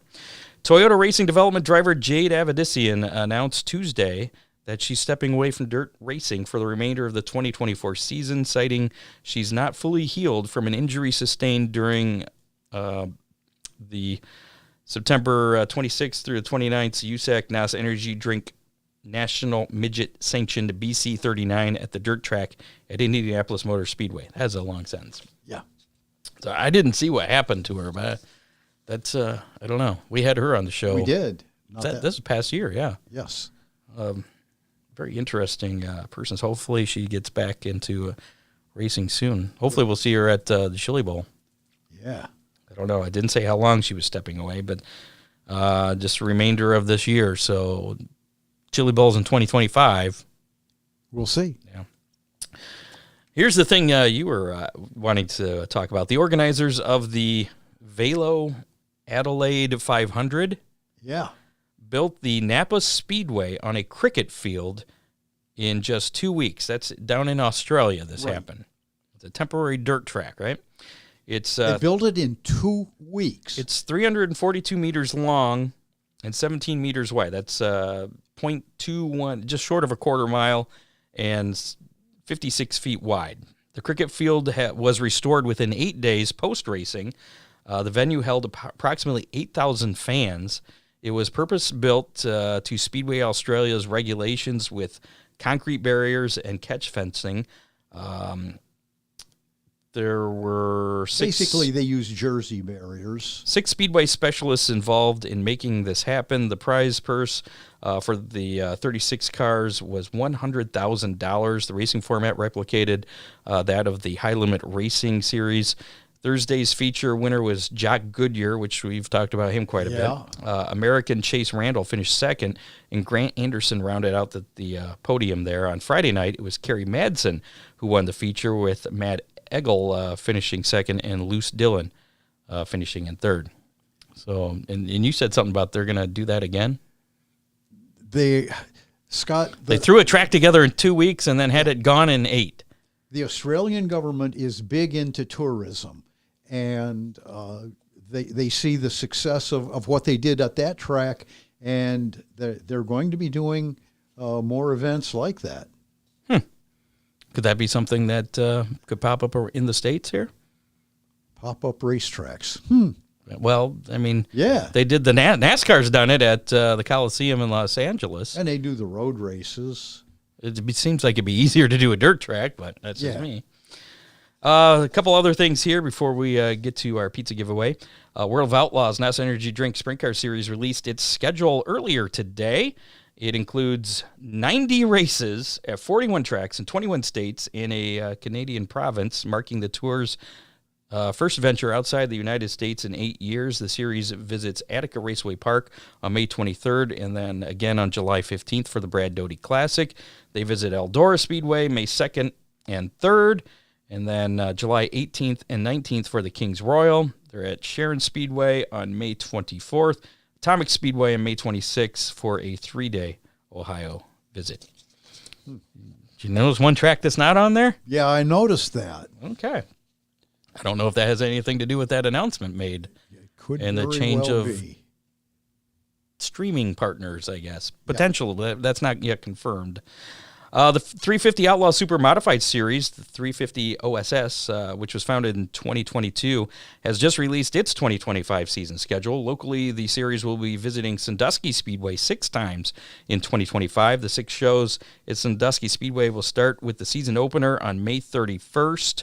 The return dates are Saturday, June 28th and Saturday, July 26th. As a support division for the High Miler Super Modified Nationals. Sandusky Speedway will have just one show in August. That'll be Saturday, August 23rd. And then the season will wrap up for the 350 OSS series at Sandusky Speedway again on October 4th and 5th as part of the Bev J. Cox Memorial Cavalcade. And Sandusky is known for the supers, so that's a big deal. Speaking of Sandusky. Again? Yeah, the new Grand. We talked about how they teamed up with Lorraine Raceway Park, and they renamed the classes. They have just released the rules for the Grand Nationals division, which I believe is the Pure Stocks. Right. They've been changed to the Grand Nationals, and the rules for both Sandusky and Lorraine Raceway Park are now posted on Sandusky Speedway's website. I'll bet there's several on pages. Lorraine's too. Probably, yes. So you can check that out. ARCA officials have released some rule changes for the Flat Rock and Toledo Outlaw Super Late Models, Late Model Sportsmen, Street Stocks, Factory Stocks / Enduros, and Figure 8s. Some of the things that stood out there: no template bodies for Outlaw Super Late Models, and digital gauges seem to be a thing across a lot of them. I guess before they weren't allowed to have digital gauges, and now they are. Now they are. Yeah. So, and some other minor rules there. You can check that out on Flat Rock's website there. ASA Star Nationals Tour has released their 2025 race schedule. A lot of schedules coming out already. Yeah. The Super Late Model Series will visit 12 tracks in 8 different states beginning on Tuesday, February 11th at New Smyrna Speedway for the 26th running of the Clyde Hart Memorial, and ending on Sunday, November 9th with the All-American 400 at the Nashville Fairgrounds Speedway. Closer to us, there's a 4-race swing in the middle of their season there. Saturday, July 26th at Anderson Speedway in Anderson, Indiana. Then Wednesday, August 20th at Owasso Speedway in Ovid, Michigan. Saturday, September 13th at Toledo Speedway. And then Saturday, October 12th at Winchester Speedway in Winchester, Indiana. Those are the closest dates to our Sounds area. like a fun series. Yeah. The Showdown Series. Remember that thing? Yes. Yeah. I can't say much, but I can say that it's set to return in 2025. Well, that's pretty the cool. Fremont Dirt Trucks versus the Oakshade Superstocks versus the world. Asphalt guys. Versus Stocks. the world. Versus Yep. the world, yes. It's going to be a point series Right. and possibly a new track or two, and that's all I can say at this point. Ooh, exciting. So, yeah, the original organizer is back trying to working on that for next season, and he's got a pretty good head start. Dominic James Stewart was welcomed into the world on Saturday by his parents, NASCAR Cup Series champion and Hall of Famer Tony Stewart, and his wife, NHRA top fuel dragster pilot Leah Pruitt. So Tony Stewart's a daddy now. Don't piss him off. He'll throw his helmet at him. I can't picture Tony Stewart as the dad. That's crazy. But and that is your racing news. And we do have a Hammer Down hotline. We had a lot of stuff this week, man. Busy week. It is. Real quick, we did have a call. Other than that text we had for Dwayne, we did have another message regarding the All-Star Circuit of Champions. And if you would like to call or text the Hammer Down hotline, I remembered the 419-318-3081. That's what I meant to do. There it is, yeah. 419-318-3081. I remember to put the slide up this time. Oh, wow. Yeah, pretty cool, huh? So there you go. Call or text anytime, day or night. Let us know what you think about the All-Star I knew Circuit. that phone number anyway, Scott. I'd have helped you out. I appreciate that. I can never remember it. I should probably write it down on my prep here, but let's check out the message we got this week. Please. From this is a very famous person left this message. Really? Former wrestler, yeah. Ooh. Here we go. Hammer Down Hotline. Hey, this is pro wrestler Ric Flair, and I've only got one thing to say about the return of the All-Star Sprint. Woo! What do you think, babe? Woo! Oh, boy. There you go. So, see. We got a pretty diverse audience. You think so? You didn't know Ric Flair listened, did you? I didn't know that. He's never shown up in the comments, but that's okay. That's all right. Let's give away some pizza. How many? Last week's, wait, I guess we can't do how many until actually 12. This one. How many? There we go. So, I got our echo back. There we go. Last week's how many was a math problem. The number in the winning car of Friday's Castrol Flow Racing Night in America, plus the number in the winning car of Saturday's race at Sonoya, the Castrol Flow Racing Night in America.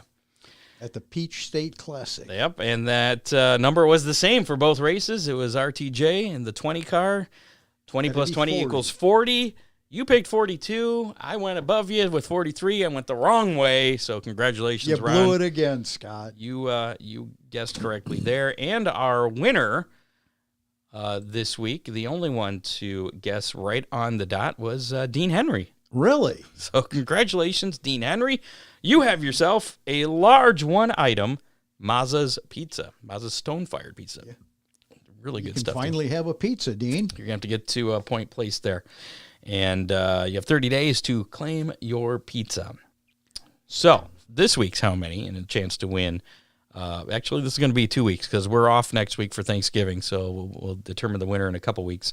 And not a lot of racing going on locally over the next couple weeks. So we're going to change sports for this how many. We're going to hockey? No, not even hockey. Really? I'm doing this for you, Ron. Really? Yeah. The How Detroit many Lions. How many total points will the Detroit Lions score this weekend versus the Colts? Plus, How many total points will they score on Thanksgiving versus the Bears? So basically their next 2 football games, this weekend and then a week from today, Thursday's game against the Bears. I did the Lions because your Lions have been doing pretty darn well this year. Really well. So congratulations on that. And they scored, 52 points this past weekend? Yeah. They've been pretty crazy. I think I heard something. It was like the last 3 games they scored more than 40 points. It was like the first time and something. Yeah. So, if you want a chance to win some Mazza's Pizza, put your guess in the comments of our Facebook Live or the YouTube Live, and we'll give you until, when's their games? Sunday? I think their game's, we'll say Sunday at 1 o'clock. Yeah. Because they're not going to play before Sunday at 1 o'clock. So we'll give you till Sunday at 1 o'clock. So if you're listening to us on the podcast Friday morning, Saturday morning, whatever you got time, just head on over to our Facebook page and click on the live broadcast video. The 2 clowns on there that look kind of funny and talking. One's wearing a black sweatshirt. The other one's wearing a grayish T-shirt. Yeah. That'd be the right one. Just put your number guess in there. You can only guess once. You can't change your guess. If you guess after 1, you will be black flagged. Or we'll throw a penalty flag at you. We'll throw the yellow flag at you. Okay. We're combining sports now. So what do you got, Ron? I stalled for you long enough. Scott, the exact number is 90. Everybody's low there. Dean's got 68. That seems low to me. 56. Again, this is 2 games combined. And as a note, they scored 52 points this past weekend. And that was an exception. Well, it's still impressive. What did you say, 90? 90. That's still 45 points a game. That's pretty high. That's 45. Yeah. I'm going to go. That's 45 total, Scott. That's 22 and a half each. Huh?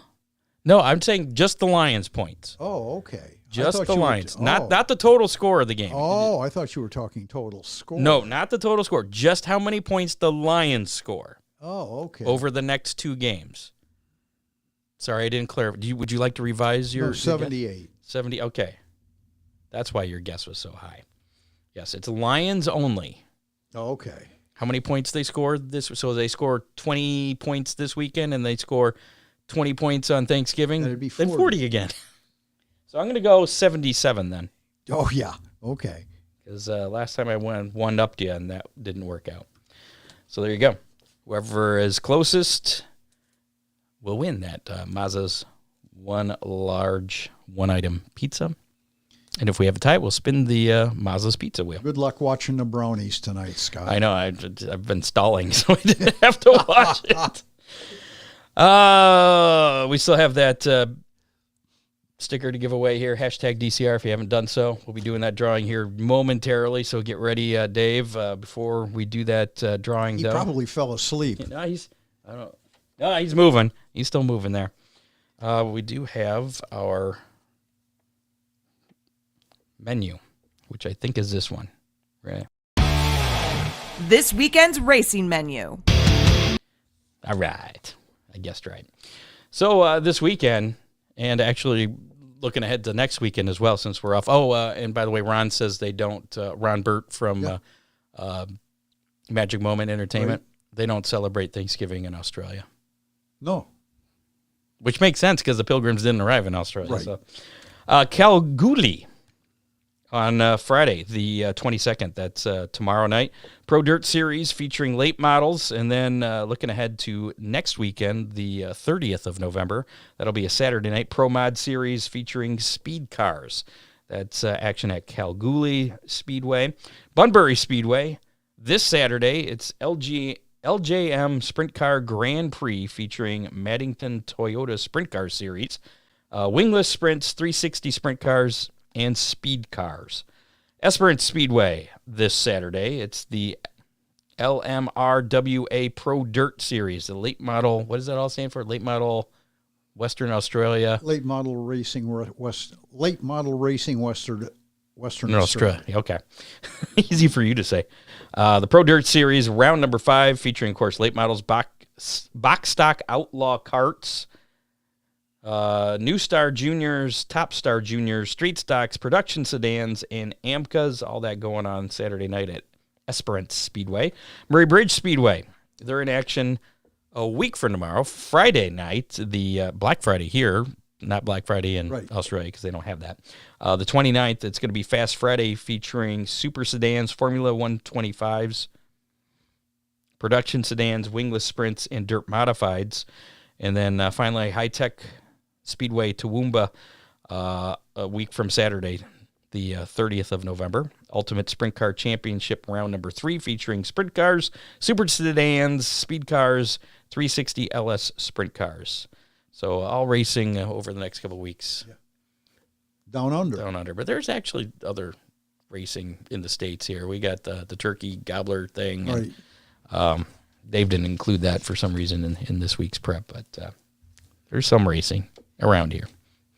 Well, I shouldn't say around here, in this country. Yeah. But a lot going on in Australia. So let's do our hashtag DCR giveaway for our DCR graphic Hammer Down Race Report window sticker. Again, slap this on your race car. Be part of the Hammer Down Army. We'll report where you finish next year. You got to re-enlist though, so everybody. We'll start the enlistment process next month. I think I said, didn't I? Sure. Yeah. So all you got to do is take a picture of the sticker on your car, send it to us, and you'll be part of the Hammer Down Racing Army. Hashtag DCR. If you haven't done that, you want to do that right now because we're gonna do that drawing, Dave. Right? Whenever Dave's ready, we are gonna do that drawing. Here we go. Oh, he's already spinning it. Oh my! Well, there's quite a few names on there. That is tiny. That is. Ooh, I can't tell. John Young. Didn't he just win? There you go, John. Congratulations. You got another Hammer Down Racing Report window sticker courtesy of DCR Graphics. Thank you, producer Dave. That's almost it for this edition of the Hammer Down Racing Report. It's exactly 2-hour shows, Scott. That's great. Well, we're not totally done, though. Remember, I got to vote. Yeah. So I got to vote here. So we'll do this. There's the Hammer Down X page. Make sure to follow us at Hammer Report, Toledo City Paper. So once again, a reminder, if you put a reminder on your phone every morning, if you can, when you wake up, you see this banner here, they can't win without you. That moved. Usually it's over here. Not sure what's going on, but click on that. It'll take you to the Best of Toledo Awards voting section. And then you scroll on down here to Media. And then you can vote for these guys too. TV personality. You can vote for our old weekend weather pit stop guy. Ryan Weekman. Yeah, he's on there. We'll give him a vote while we're here. And since I've already voted, it remembers my email. You don't have to enter your email address each time. It's only the first time you have to. And again, they're not going to load you up with spam. So there we go. See, in this one, it shows us at the bottom. When I'm in a different thing, it shows us at the top. But here's the local podcast. Boom. What you do it the first time, you have to enter your email address. Second time, you just go there and hit the button. You're done. That's it. So it's that easy to you don't have to check out or send it or anything else. You just did it. I just voted for us. You saw my vote. As well you should. Again, you could do that once per day, and we thank everybody for supporting us and nominating us, actually. Thanks to producer Dave Kemmer, contributors John Young, Dean Henry, Bob Stazak, Matt Swander. Like us on Facebook. Follow us on X. I already mentioned us at Hammer Report. Follow us on YouTube, Twitch even. Right. Find us on there. You can listen to us on your favorite podcasting platform, including Apple Podcasts, Spotify, and iHeartRadio. Check us out at hammerdownracingreport.com. You can listen to us there as well. Make sure to rate and review us. Share us with your friends. That helps us out. As soon as we sign off here, you can go log into Toledo City Paper and vote for us. Hopefully you do that. Thanks to our sponsors, DCR Graphics, Dominator, Race Products, Oakshade Raceway, Romula Race Cars, Freeze Frame Photos, Dipman Motorsports, Magic Moment Entertainment, and Victory Fuel. Also support our sponsors, too. They help keep this thing going. Thanks to our guests this week, all our Butler Speedway champions, Dwayne Hancock joining us as well. That was fun talking to him. Again, next weekend, we are off. No show. We'll be returning 2 weeks first Thursday in December, I believe it's going to be. We'll have Angola Speedway champions on.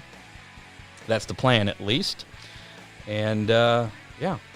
So we will see you next Thursday at 7 p.m.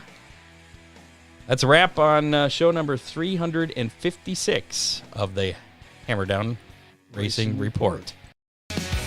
You have been listening to the Hammer Down Racing Report, available on demand on iTunes, Google Podcasts, Spotify, or your favorite podcasting platform.